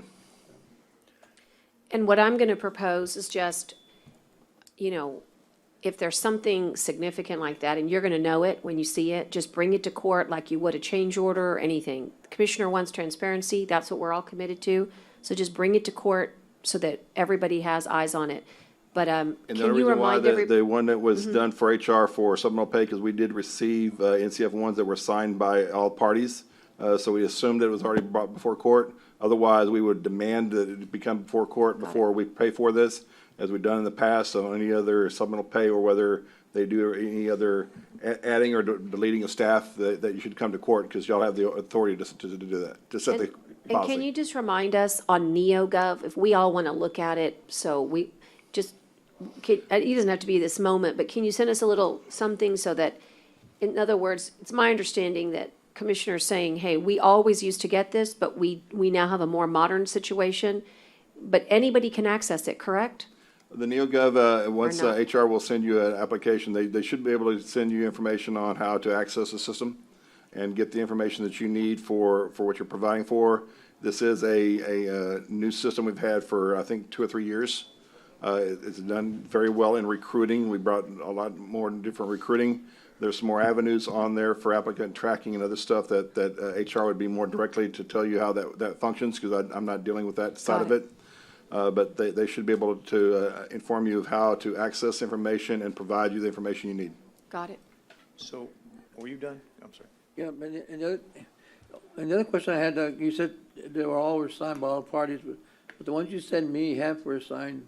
The ones that had the supplemental pay were signed, the one that reduced the supplemental pay were not signed. So they were, the ones that were not signed were a reduction of the supplemental pay. So we assumed that once it was because the supplemental pay was for a one time only. So then we brought in the other forms that came in to take the salary back to what it was before the supplemental pay was done. So, okay, so the example that has been brought up before, which was the HR supplemental pay. Mm-hmm.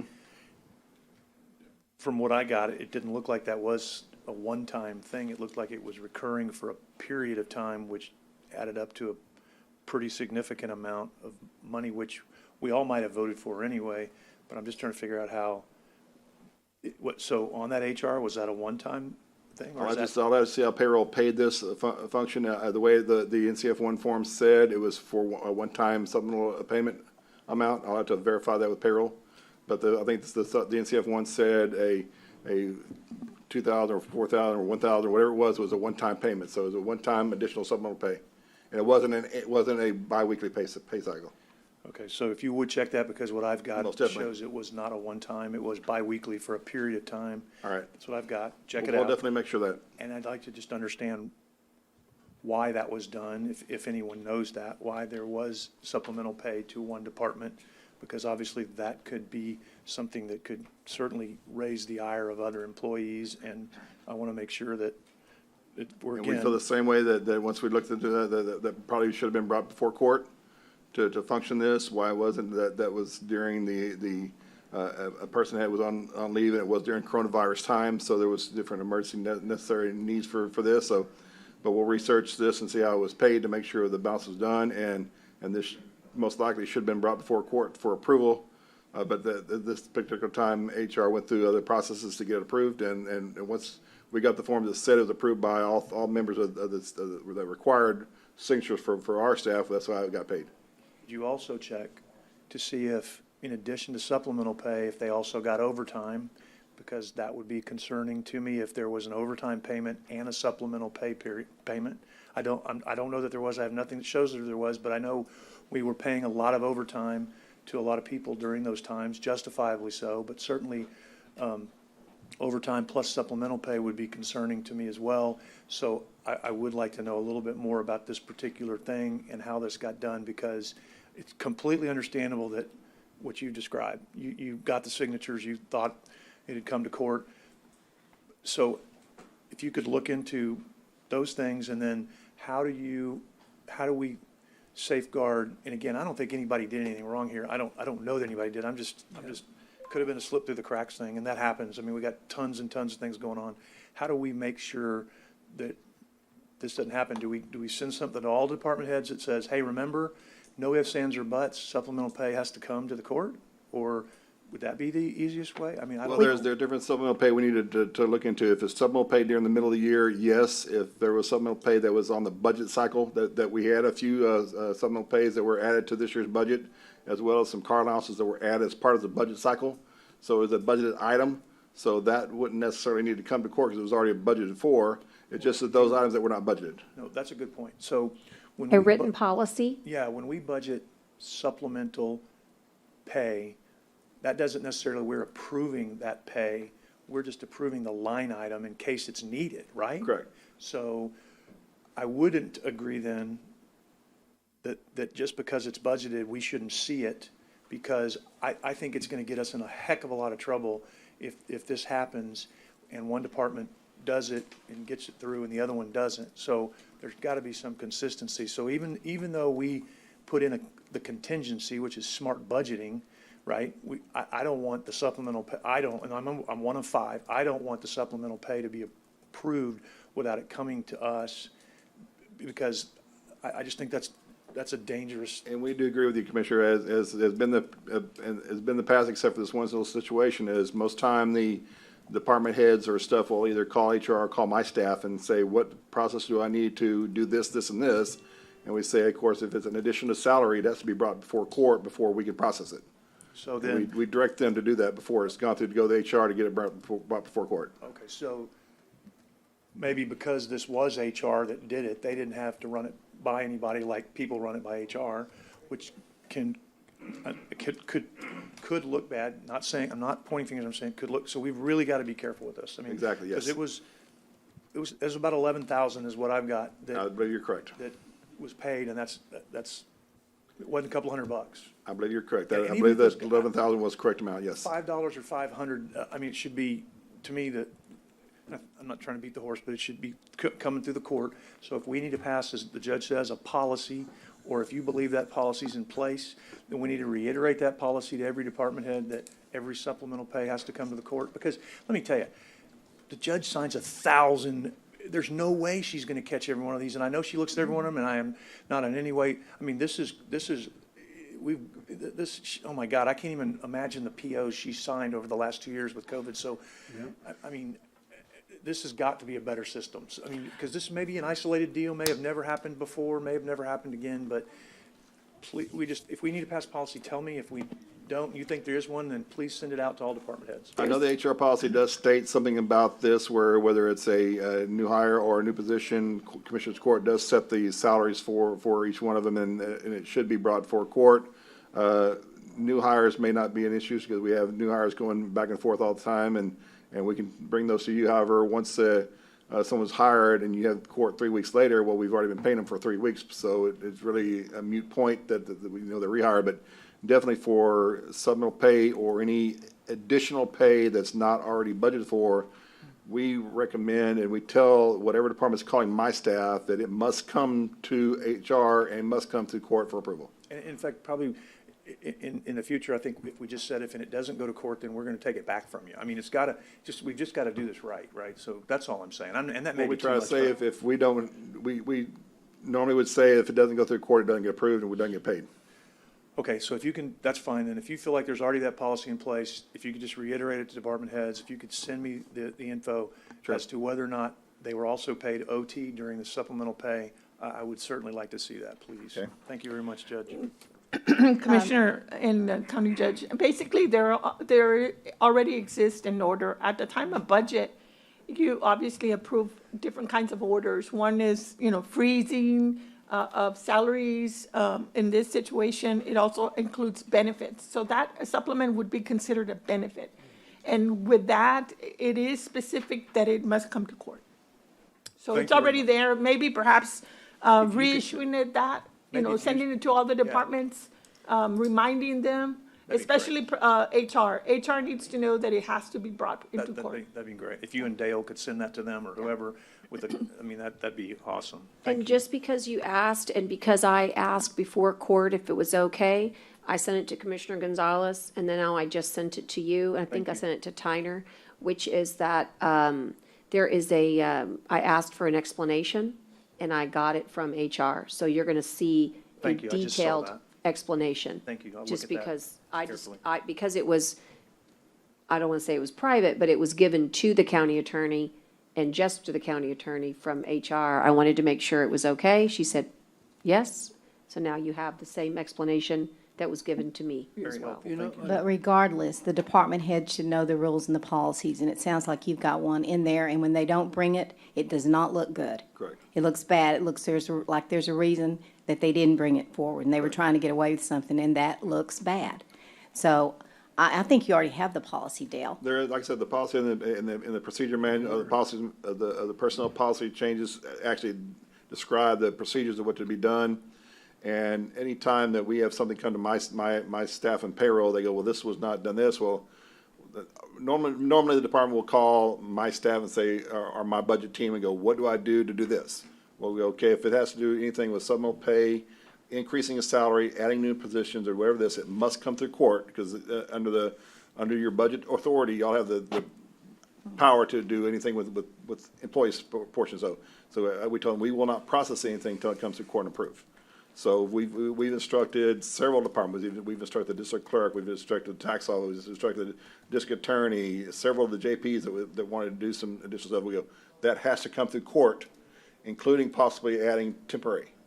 Yeah. So that's something that needs to be brought for court. So even though they may have a temporary budget in there, and it may not, but if they exceed that temporary budget, we say, well, we need additional money that y'all need to be brought forward to. So the policy does say that HR should be working with these departments, that if they need a new personnel or they're requesting additional things that we're not budgeted for, it must be brought to court. And so, leaving here, I mean, we know who's carrying this forward. I mean, we know that this is going to be conveyed to the elected officials, the department heads. We will work with HR to direct something about the policies and procedures on anything to do with salary-related information. And on and what we can do on the personal change report, my staff and I can start trying to reproduce this. Again, this will be dated information, is that the information you'll be provided for would have already happened. So all it would be a ratification. It would not be an approval situation. Most likely it'd be best if the information came from HR because they get the information before anybody else. And we've been trying to work with them and because of all the stuff going on with COVID and working with her staff on trying to do COVID testing, it's been very difficult to schedule time to try to create a personal change report. And that's why we haven't brought one to you at the present. And like I said, my staff is working on 4 payrolls this pay period because of the holidays. It's just time consuming and I can do this. If we can do this, I can bring in more temporary assistance to probably put together a personal change report, or I might need to have more resources on my staff to be able to do this if you want my staff to Or do you it. could give them supplemental pay. We could do that too. Hey, bring it to And that court. is exactly what happened. I don't want to get into the weeds. We have a policy. Let's just keep to the policy. The point is that I think it's really interesting when you bring up supplemental pay and overtime, and I'd love to have a legal discussion with you over it. It is possible to have both because they have different definitions under the Department of Labor. So don't get hung up on what the idea that you couldn't have had both. You absolutely could have. Supplemental pay could have been from Monday through Friday, and overtime could have been Saturday or Sunday. It's And HR only absolutely has one employee that's exempt. yeah, so trust me, there is a million ways to cut the cake here. I think the best way, it was already said, is that we want to make sure that there's transparency and that there's a way to put eyes on it. The best definition I heard in the last few minutes is if it's a budgeted item that Dale has identified, right, like the cars, or that would be a different. But I think everybody can figure out there's a difference between the budgeted and the normal course and that which is not in the budget. But what these came through as is I can't remember. NCF What? one. NCF ones. And I asked how many we do a year, and we do over 1,000. Okay, so I don't want more any. than 1,000. More than 1,000. So don't anybody get excited that something happened that's totally outside the ordinary course. Every department, I bet if I looked at anybody's department, go back to your history, you've done an NCF one. It happens all the time. So we've got to make sure that we all understand, we're looking for the out of the ordinary. Those need to come to court. Who's responsible? HR department. And Dale will double check it and he'll put it on the agenda. And I think we're going to be protected and cured. But there are situations that come up, and particularly during COVID, particularly when there's vacancies in the office, when there's temporaries in the office or some sort of extra work. What does it mean to have supplemental pay? By definition, it means supplemental work. You cannot pay supplemental pay for past work. You can only pay supplemental pay for future work. And what does that mean? It means you're doing something that's outside your normal job description. Not that you're extra good at it, not that you worked extra hard, something completely different that you did not get hired for. That's why supplemental pay exists at all. And it's just really important. And since this issue's come up, I've really not enjoyed it, but enjoyed the opportunity to research it and to really drill down on it, and spoken to the county attorney lots of times, because I think going forward, what we really seek is a policy that works, so that it's not overburdensome for the auditor or for HR, just something that makes sense, so that, I think Commissioner Vaughn said it, so it looks right, it makes sense, so it just makes sense. You just want a policy, and you know which ones need to come and which ones you don't. Does that help? And Judge, I wanted to just bring up something a little bit, kind of tied into this, I mean, but just kind of best practice, when we're, this obviously dealt with personnel, I very much think that HR should be a part of this discussion, if not physically here, at least on a Zoom call, or someone from that department to represent it. Good point. Everyone is very thoroughly versed in it. I mean, between you and the county attorney and the auditor, but I don't know if you, and I know you got a million things to juggle, or if you designate it to Tyner or whoever, on behalf of the court, that these elected officials and or department heads look at, the agenda and say, hey, that's an item I really need to be a part of, whether they need to get an individual interview from you, or invite from you, or from Tyner to be here, or that they, just like I said, good practice to have, because I think that this was an item that we got most of it worked out. I mean, between Commissioner Gonzalez and Chesney and then our auditor and county attorney. But it would have been good also to have our HR director here participating. So even just as a resource, even if she doesn't have to say anything because everyone already knows enough of the issue. But I think that just kind of will help us on this, because I had a lot of the questions that were brought up, but knowing that this was already part of the policy, like our county attorney said, when we deal with the budget. But as that reminder. And also, maybe, we all know that this is, part, like Dale's going to, I guess, take the lead on notifying all the different department heads and elected officials that that this is part of the policy, and just as a reminder. But, once again, we could have HR or a few others that are kind of standing positions that usually are part of our meetings. I think really need to have that here to help us answer all of our questions, or also just to be more of a participant and more accountable for a lot of the stuff that's coming up before us. Because, I mean, that's what we deal with so many times, with personnel issues one way or another, right? With the budget, with the supplemental pay or other issues like that. So I know Julie's busy. She's handling things on her own a lot of times individually, but if not her, then maybe her designee that can be here participating, at least just on the Zoom. I agree. I got one point, Judge, if you don't mind. Of course. Clarification on something I guess the HR put in here, and that's about Tyner also getting some supplement on an ongoing basis. But I just want to make sure that the court understands that Tyner was brought to court. Exactly. And was approved by the court. It was brought to court. To get supplemental pay during the time that he was standing in for Steve. And I know because I made the motion in court, but that was brought to court. I just want to clarify that. I think one of the things that they need to be, obviously, when we resend that order from the court, is that if they think that it's budgeted, that they can use that money. Well, if there's a change in the personnel employee, whether it's, salary or temp or whatever, even though it's within their budget or budgeted, it's still a change involving money that needs to be brought to court for approval. Again, I think Dale's letter can clarify that he should add that, because I think that if it's net neutral, it's going to be looked upon with high favor by the court. But I think. But you have to make the decision. But you have to make the decision. Right. So I think that's something that you can clarify. If they think that it's not affecting the budget, they may feel like they're not subject to the rule. And so now we can clarify that. Okay. Are there any further questions for Dale? Laura? Anybody? Okay. All right. The next piece of agenda items is completely in a different direction.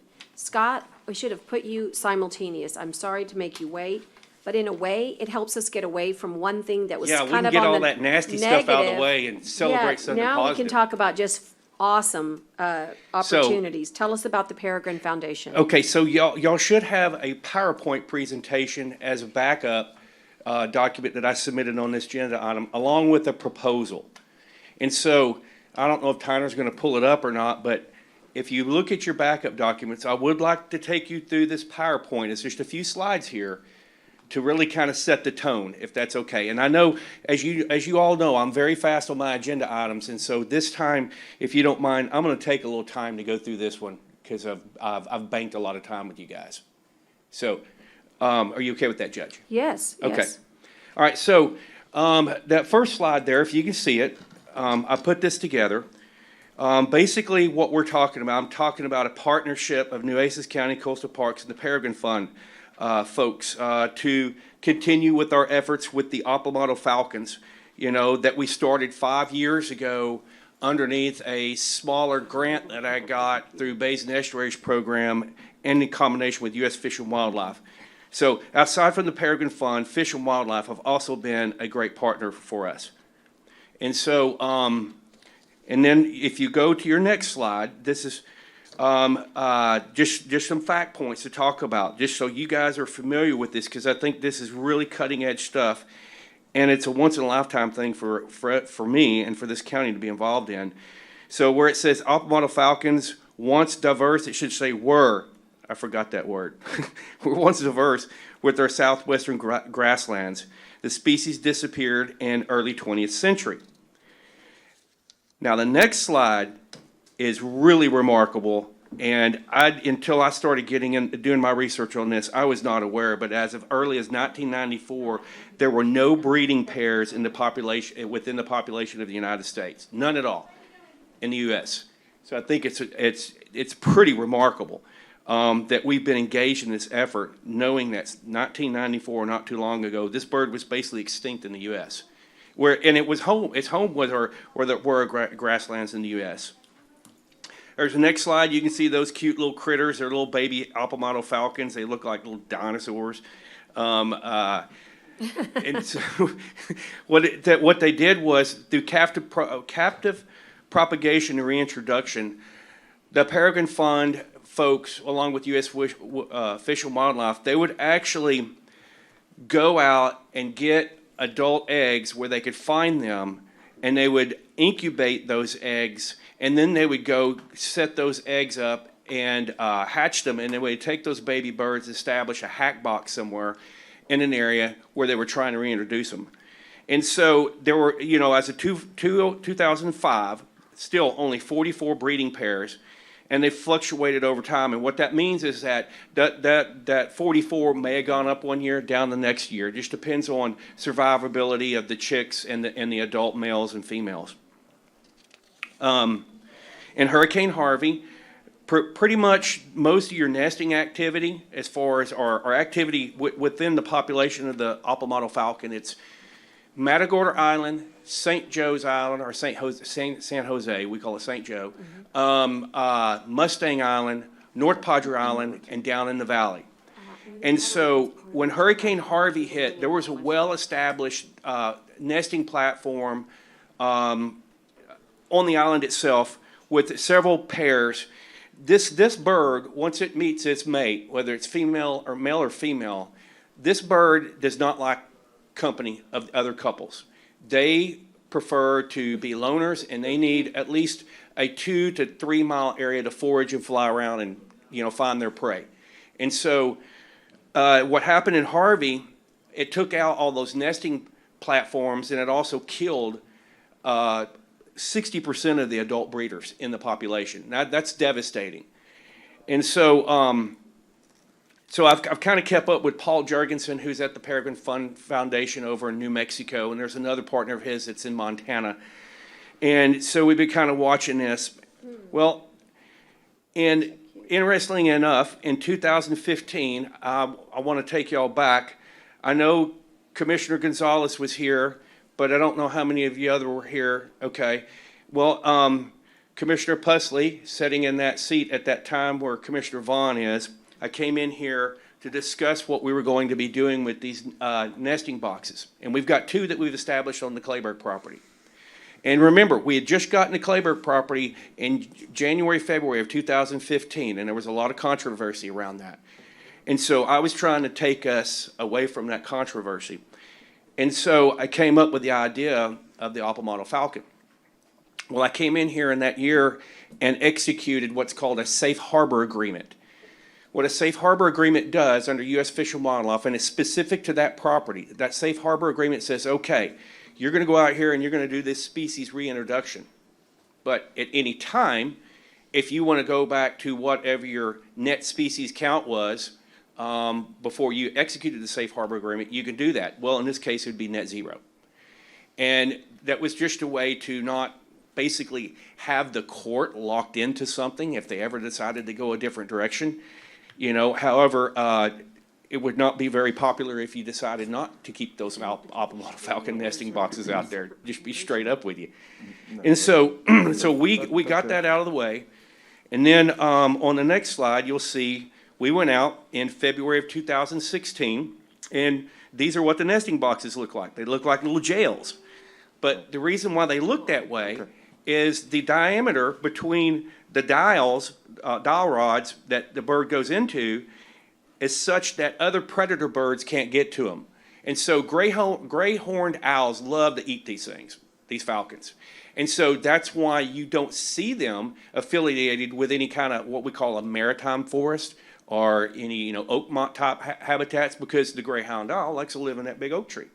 And so we got out there, we put those up, and we've been monitoring them ever since. It'll be 5 years this February. Now, we've seen one banded juvenile female, and they got little bands on them like a duck would around their leg, and we've seen a couple of adults kind of hanging around. We thought with losing all the nesting platforms on Matagorda, because they imprint on this box. They see it and they think, okay, let's place the nest. Because your next question may be, well, where do they really nest at, Scott, without these boxes?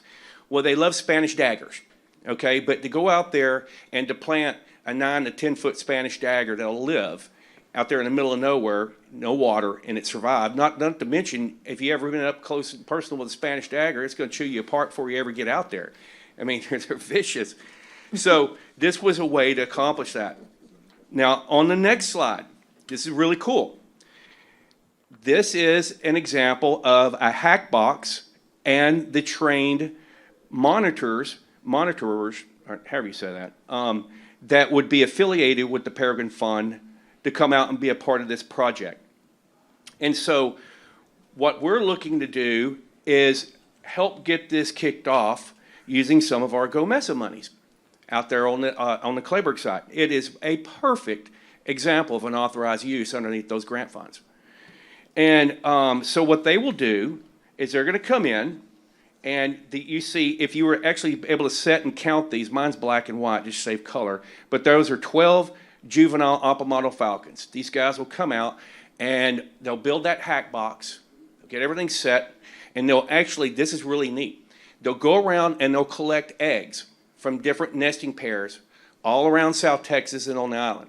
They will take those eggs, and then they will fly those eggs back to Montana, and they'll incubate them out. What's really neat is that the flight time costs nobody nothing, because there's this program in the United States where these pilots have to get so many CEU flying hours, and they donate their time to fly the eggs. Just like the Adopt-A-Pet thing that you see on TV. They do the same thing. Then they fly these little chicks back here to South Texas, and they go out and they set them in this box. And then they go buy these baby dead quail that are frozen, and they go out there and they feed them twice a day until they get to what's called independence. So you've got the hack box, you've got the nesting platforms. We'll add one more. That's the most we could have. And so we're going to see a definitive establishment of one of the most endangered falcons in the United States, established in an area where they're not established at this level. You know, they're to the north and south of us. And I think, and I've been talking with my Padre Island National Seashore partners, I think there's an opportunity that they're going to benefit from this as well, because they're going to go out. You know, these guys they're going to find mates. Well, in talking about benefit, it would also be good at this point to share with our audience that, and the court, that when you say a real benefit, I mean, tourists will come from all over the world to come see these raptors. Yes, and it just so happens, working with Charlie Belair and, you know, that gas station project and that small little mitigation project, and who's our bond counsel? What's her name? Blakely. Blakely. Fernandez. And the money that's dedicated to that with Baker Watering and that one little observation site that's going to come to fruition out there, the stars are lining up. Everything's coming together. So I'm very excited about this. I'm going to tell you that I am going to be deeply involved in this project as much as I can. And if you go to the next slide, that's a couple of the Peregrine Fund folks there underneath one of the nesting boxes. And then there's there's 3 little chicks there. Those are chicks that are fledging out. They're just about to lose their baby feathers and then get their adult feathers. And then the last slide is the motley crew 5 years ago. Mary Kay Skarupa, you remember Mary Kay, Judge, Yeah. Commissioner, I know you know her. She was involved. That's Bo Hardigree with the U.S. Fish and Wildlife. That's Paul with the Peregrine. That guy right there that looks taller than everybody, I must be standing on some a mound of sand or something. That's me, and everybody knows the guy to the left. So here's the thing. Paul sent me a proposal, which you also have, which really goes into a lot more detail about the basically how it's a lot more detail than the PowerPoint. I dumbed it down in the PowerPoint, but one of the things that he proposed assistance with, excuse me, I'm sorry. If you look at the items 1 through 10, we would not be supporting item 2, 7, and 10. And the reason why is housing and travel. That to me, that's an incredible stretch for any kind of Go Mesa funds. Travel is there's only one out in travel under the CFR, and it's just not even worth going there. And so what we're going to try to do is, and for the audience, and Judge, I know you're trying to help me with it, is find somebody who'd be willing to loan us an RV for the time frame that the monitors need to be here, park it in the park, and that saves on their costs with travel, I mean, housing. And so, and it's right there, front and center, easy to do, cost us really nothing. And then on number 7, they've got to have some place to store the quail, the baby quail. And so I've got freezers out there that I used to store old bait in for the pier that I'm not using anymore, so that takes care of itself. And then just eliminate the travel. And I've already put the Peregrine Fund folks on notice that, those are items I just cannot do. But as far as the construction, the monitoring, the data collection and all that, it falls right in line with what would be authorized under GOMESA. And you'll check your email later, or I don't know if I emailed or texted you, but we do have a lead on the RV. So I'm gonna visit with Commissioner Chesney, and he's gonna help me secure this. We're gonna take it from a lead to a done deal. To a sell? Judge- Okay, A Judge. good sell. Judge, just so you'll know, the Claybrook property is not a park. So basically, our duties with regards to the park, to the Claybrook property are limited. And they can build the boxes, but we still haven't found authority with regards to the other. So we're working on it, Judge, and obviously I would like for the court not to take action, but we'll bring it back. And Okay. we're gonna look Okay, at that very I have, carefully. just so you know, I'm sorry, I wasn't aware of there being an issue. But I do want you to know that, that's something that we should just set up a little meeting, because we can go back to the granting authority, which is, the general land office, and we can probably get, But it's not the granting, it's our duty.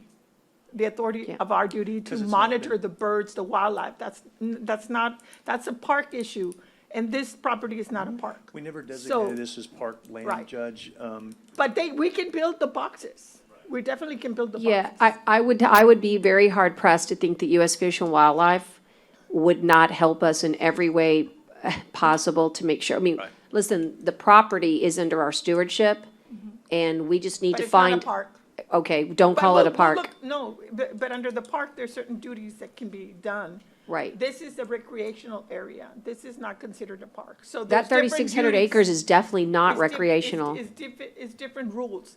We're gonna look, Yeah. Judge, we're gonna try to make this Okay. project work, but we just know that there's an issue and we're looking at it. And Judge, Right. one of the things we have talked about in the past, and we might want to put on the legislative agenda, we can talk about it later, is whether we wanted to take this to Austin and get it designated as parkland. But, so it would probably be good, right now, as we're going into legislative session, to have that debate, not today, but to have Yeah, the that, pros not and debate, cons. that discussion of what are the pros and cons of this being, because right now, technically, the Clayburgh property is completely run by the court, whereas the other coastal properties are run by the Coastal Parks Board. So Scott doesn't technically oversee this property, but because we've been hand in glove and we've just kind of let that go, and there's nothing wrong with that, because Well, he we does do such have a great job. Yeah, But and we do may have a wanna committee.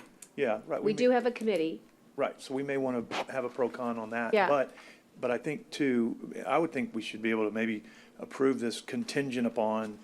Sir, however you want to Yeah, handle it. I let's- just wanted to I raise hear that you. issue that Great. you know. Right, is a I great just, project. this is the first time I'm hearing that there was an issue, so I would make that motion that we do approve contingent upon, but I'm gonna say that as they say, be very, very careful about the signals that we send to U.S. Fish and Wildlife, to foundations. The minute they hear that there could be a potential issue or problem, they leave. You don't want to do that. You want to go the opposite way. Don't find a way not to do it. Find me a way to do it, and I know you will, but it's very important. I want to broadcast that. It just wasn't vetted by the time they put it on the Right. agenda, so that's why. But I'm still not even sure what the issue is, whether it's a park or not a park. It's land under our stewardship. What is the concern? They're doing more than just building the box. They're monitoring the wildlife. That's not a duty under a recreational site, and that's what Claybrook is. But it's open beaches. They can monitor any citizen can monitor Open anything. Beaches is state, it's not us. Right, but I'm saying, But agree. there was some You're saying, This land belonged to the state. Uh-huh. And they sold it to us with restrictions. that's what I'm saying. that's- I promise you, we And can that's get not- this that- through. Perhaps those restrictions can be, Yeah, And I think let's do she's just this. asking for some time to look at it, because she Right. hadn't had a chance to look at Okay. it. I'm fine with that. I'm fine I get with- that there let's is a do it all. distinction, but I think she'll find There's a lot- something. there's a few restrictions. Yeah, I think she'll come Yeah, up with, but. hopefully come up with but something. let's agree that Yeah, no, I agree. in the world of what we're gonna fight about, let's not fight no, about I'm whether not fighting. someone can look at birds. Yeah, no, I'm not disagreeing. I'm just saying, let's give her some time Yeah, to look, because agreed. this is a great project. But I want to be, yeah, okay. project. I'm still going to make the motion to approve contingent upon the county attorney finding a solution to the, whatever restriction Second. that could exist. And Scott, you look as bewildered as I am. Don't worry, we're going to work on it together. he gets excited because he's an environmentalist. No, but I'm, It's a good project. right, well, it's, let the Peregrine Foundation know that there are some details to work out. And then what you'll do is you need to leave here and we'll get a quick meeting in our office and we'll work on it together. Yeah, thank y'all. This is something. This really is something. Yeah, To this be able is- to do this. And so, I mean, we can lead the way here. You know, we really can. Right. That property, the significance of the ecological significance of that property is amazing. And, you know, And the historical and Yeah. archaeological and Yeah. everything else. So you know what? All this does is it shows a little bit of a Achilles heel that we haven't quite, we got possession of the property and then we really haven't created the whole, I guess, structure of its management. And we need to, because it can't be in no man's land. yeah, and thank you. I think it brings a good point to, because I mean, you guys aren't abreast of all the little details of stuff I'm doing out there. You know, just in monitoring and prevention and conservation, you know, I mean, we got David Newstead doing all his plover work on the Right, back bay right. side of it. That's what I'm So, saying. yeah. We've So- been- we've been You just may working- want to run that by Laura, just Yeah. to make sure we don't, just let her know, because I all the didn't ever projects. think there was an issue. I Again, didn't there's a either. And few it may not things that be. I don't mind going to the mat on. If somebody wants to sue us for watching birds, I'm gonna tell you something, that could actually be entertaining. That's never gonna happen. We have to make sure that when you look at authority, that you're looking for what is in the absolute best interest, right, of the stewardship of the land. This goes back to my, well, like I said, let's talk to the GLO. I bet they have a very different interpretation. And so I brought the project activity here more or less for your approval, because the Clayburg property does fall under the purview of the Yeah. court and not necessarily the dollar amount under the grant. But can we agree that the monitoring is taking place? I mean, there is no restriction for anybody sitting there and looking at, I mean, that's what monitoring is. It's just They can do it. looking at it. They can do it, but we don't have to pay for it. Well, it's, Let's let Laura do her thing. Let's look at it. Let's look at it. but it's permissible to let go, well, again, boy, this one caught, it's so weird. I always say this. There's every court, there's one issue that you do not expect to create any issues at all. And now I've proven my theory. The table, Judge. Well, no one said anything. Or not placed in the agenda. Well, seriously, Laura, this is the first time, and I monitored till 2:00 in the morning last night. I saw nothing come through. Well, no, I think we made a motion to do it contingent upon Laura Yeah. looking at it. Yeah, What's the yeah. problem with that? I mean, Okay, all right, let's just go with it. Yeah, we're All pa- those yeah. in favor signify by saying aye. Aye. Aye. And then just, Laura, if you'll get back with Judge and I and let us know on this, because that would be great. I mean, we'll send it to the whole court, but I Yeah, mean, just we gotcha. so that there's not more than 3 of us, right? Okay, Okay, I'm going to work. go to work.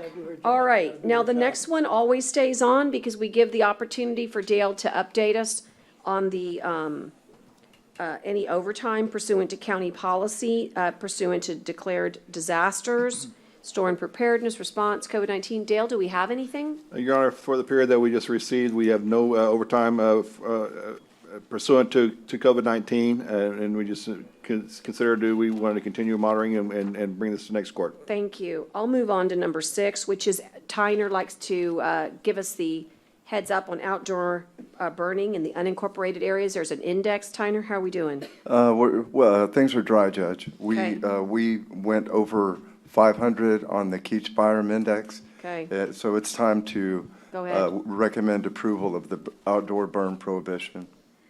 Thank you for constantly being vigilant and monitoring this. I will say I'm very concerned about the lack of rain in our region. I did get a little rain shower at my home this weekend, but it was so short-lived. But this is a serious issue. Could I have a motion, please, to adopt this? Motion, and I'll take Carolyn Vons as a second, Commissioner Vons a second. All those in favor signify by saying aye. Aye. Opposed, same sign.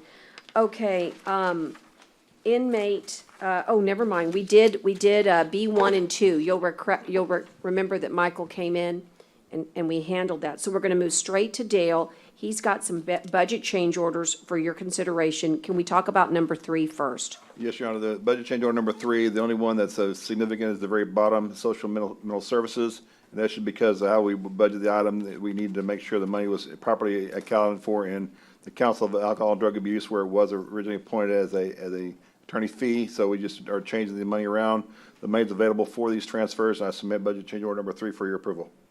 Thank you, Dale. Do I have a motion? I'll second. All those in favor signify by saying aye. Aye. Post same sign. Now we have a capital budget order, number 90.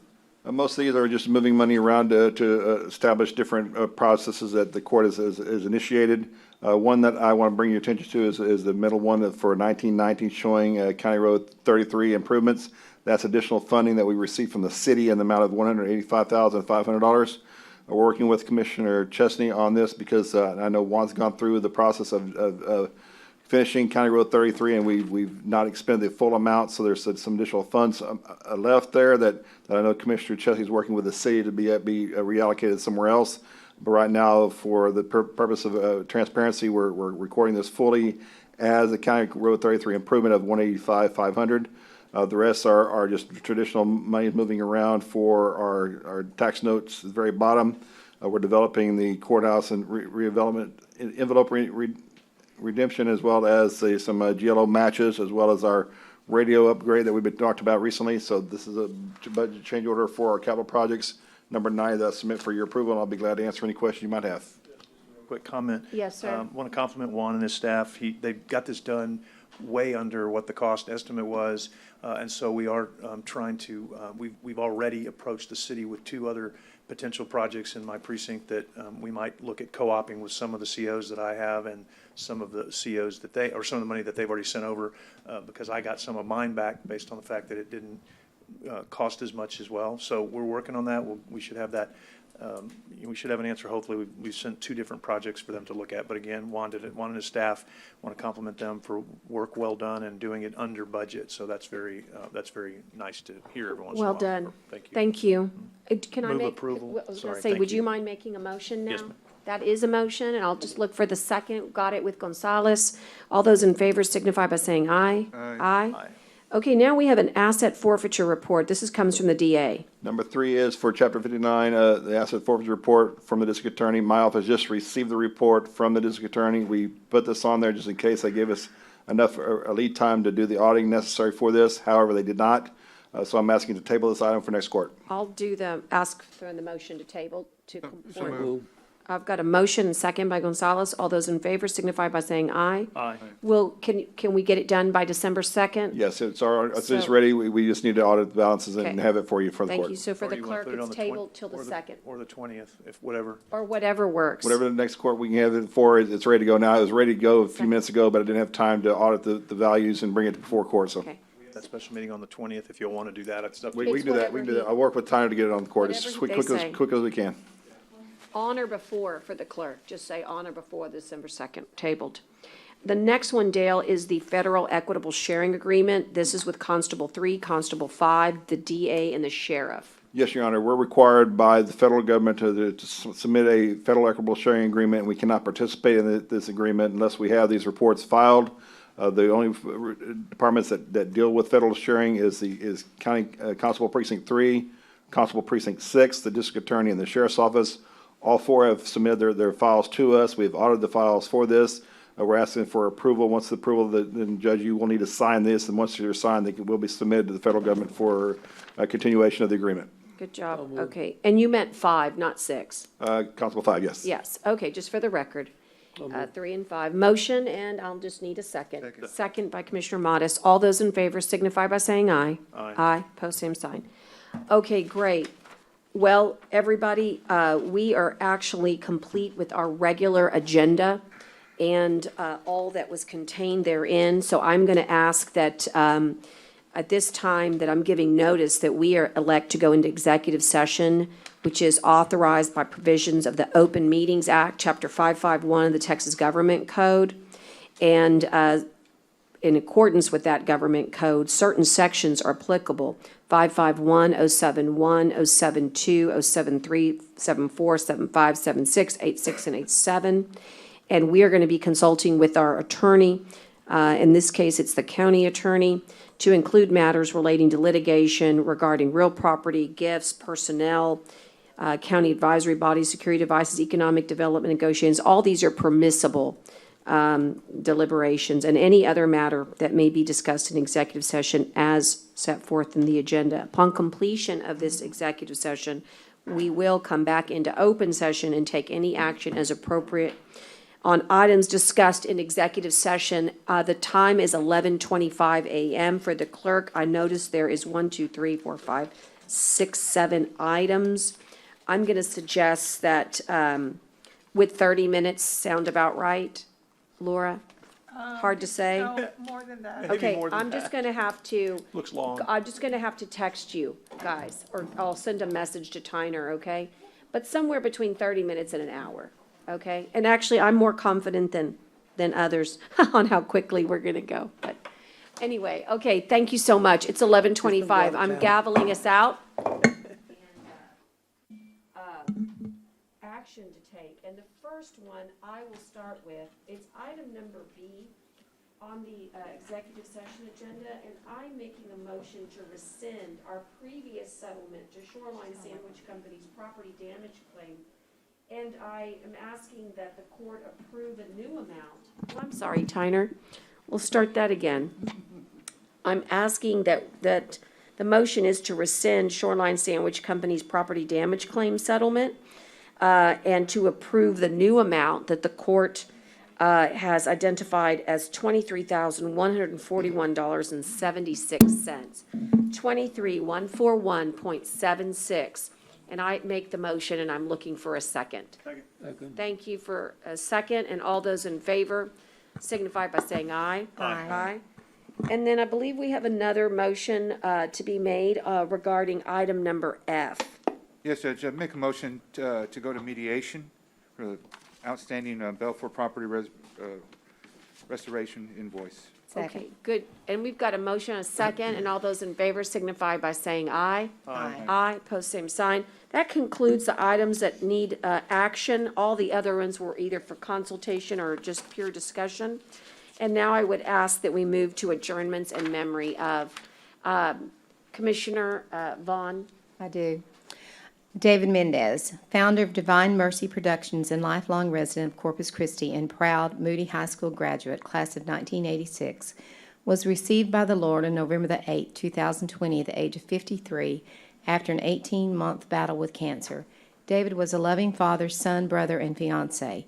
He was so talented and creative in his work, he proved to be an asset to many communities. His passion involved capturing all the special moments and persons of the area through photography and videography. As an avid boxing fan and former fighter, he became a well-known ring announcer in the South Texas area.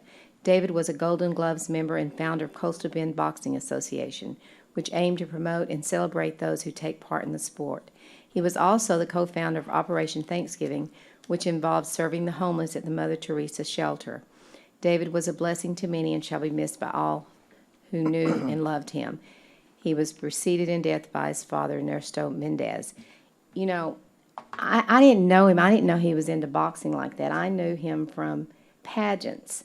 I met him through the city, and my granddaughter was in pageants, and he started doing all of those. And we became really good friends, and I used him in the campaign some, and he was the nicest man. So he's really going to be missed. I agree. He did all of the, I'm sure he did a lot for Education is Our Freedom, but he did everything for the Dr. Hector P. Garcia Memorial Foundation every year. And he also did campaign videos for me too. So he was just excellent at his craft, and he will be missed greatly. Thank you for that. Commissioner Modis, do you have any? No, just to also echo on David, I mean, I always knew him as a photographer, and I knew he had a passion for boxing because he was a former boxer. But he, you know, if you went to any boxing matches, you would see him, and he would do the MC, and then as soon as he was done jumping off the ring, he would then pick up his camera and start taking photos. So that was never far from him, even though he loved being up there as the MC as well. But just a good guy, and just funny how, you know, things happen. And, you know, I was just thinking about David the day before he had passed. So something, I guess, just made me think of him and wondering how he was doing. Knew he was battling this, but you know, you can tell what kind of life you live by how many people just kind of share their memories and thoughts of you. And David just saw it all over Facebook of the lives that he touched in so many different ways, and a man of God, which was always very important to him. So that was always just, you knew that was forefront, and especially as he went through this battle and ultimately through his ultimate healing with this as well. So he will be missed, and just think of that great smile and that camera he always had of his, and just think that maybe he's just covering a boxing match somewhere else, and we just don't see him anymore. Yeah, those are lovely words. Commissioner Gonzalez has an important one, and then Commissioner Chesney also has some. We'll wrap up with him. First one I have a couple of them, is Anita T. Lopez, passed away on November 3rd, 2020, at the age of 94. She was a housewife, loving mother, grandmother, who had many friends. She made many friends throughout the 28 years that she worked as a school crossing guard for the city of Corpus Christi. Her greatest joy in life was watching over her family. She loved her family. She was very supportive.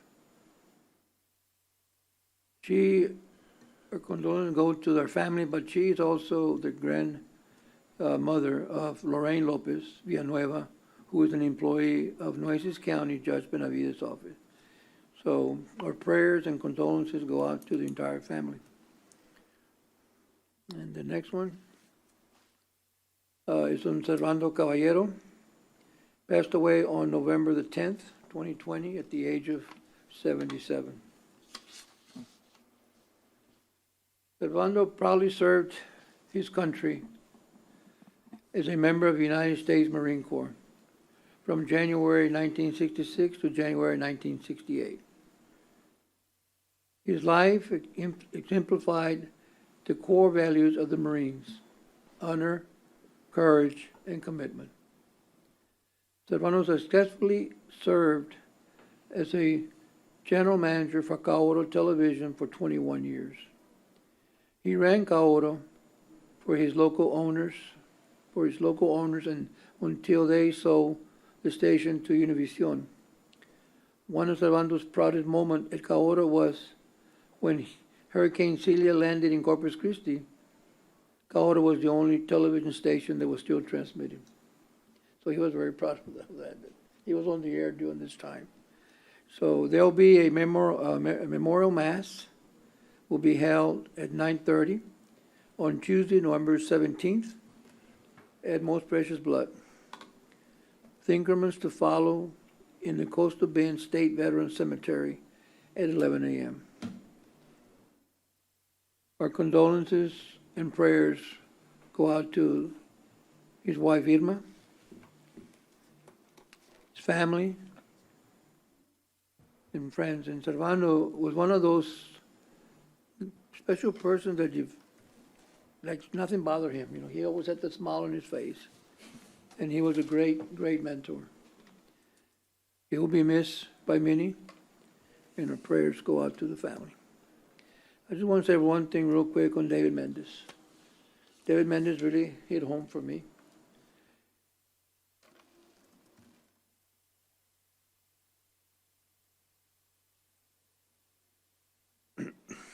Never mind. I know you loved him, and he loved you too. I saw that every single time. You always know when you're not the most important person in the room, and that's when you walked in, because you were to him. He worked on every single project that you had, and he always cared about the kids like you do. So I understand completely. It's a great loss. I'll have great memories of him. We would make him wait forever, because we would literally want everybody to have a say-so in whatever video we were producing for scholarships. And he had a great patience and a great love for what he did. And for Irma, I just want to echo what you said about what a fine man Mr. Caballero was. And my family the Canales family extend our greatest condolences as he and his wife Irma, along with others, but primarily they were the driving force behind keeping my grandmother, Dr. Cleo's legacy alive with the Spanish American Genealogical Association. And I just was so grateful that they were able to bring statewide conferences here to our community and keep the traditions and cultural significance of the Spanish Americans' historical contributions alive. So very, very special people, and we're thinking of Irma and the whole Caballero family today. Commissioner Chesney?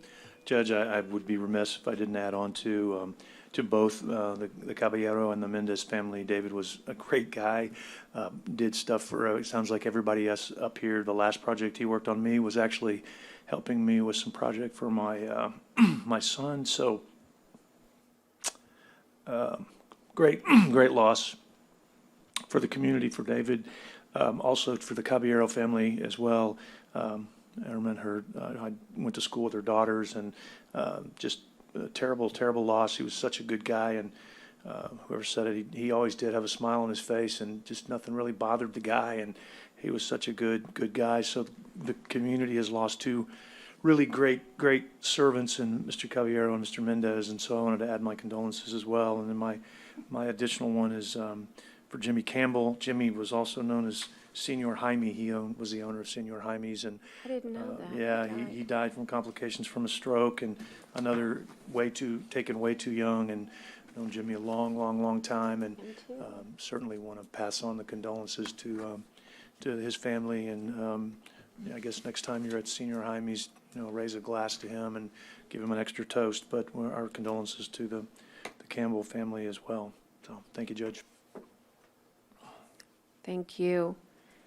I think that concludes all the adjournments in memory that come from a personal nature, and we always want to acknowledge all of those that we've lost from COVID-19. I was remarking that during our we have no deaths reported today. I'm always so grateful for that.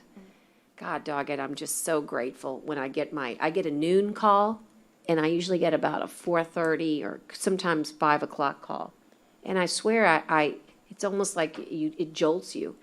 And we had 5 deaths yesterday, but it logged in as 6. One was a previous death we wait sometimes for death certificates to come in to confirm. And it was too many for the weekend. So I just wanted to express our condolences for all of those Nueces County families who have lost a loved one to COVID-19. And I pray every day that we will have this behind us in 2021, where I will report no deaths related to COVID-19. Thank you for a very good court. It's time to adjourn. As we say, it is in Robert's rules. Does not need a second. We are adjourned 1:11 p.m. Thank you to the clerk. I've signed everything for you and left it for you.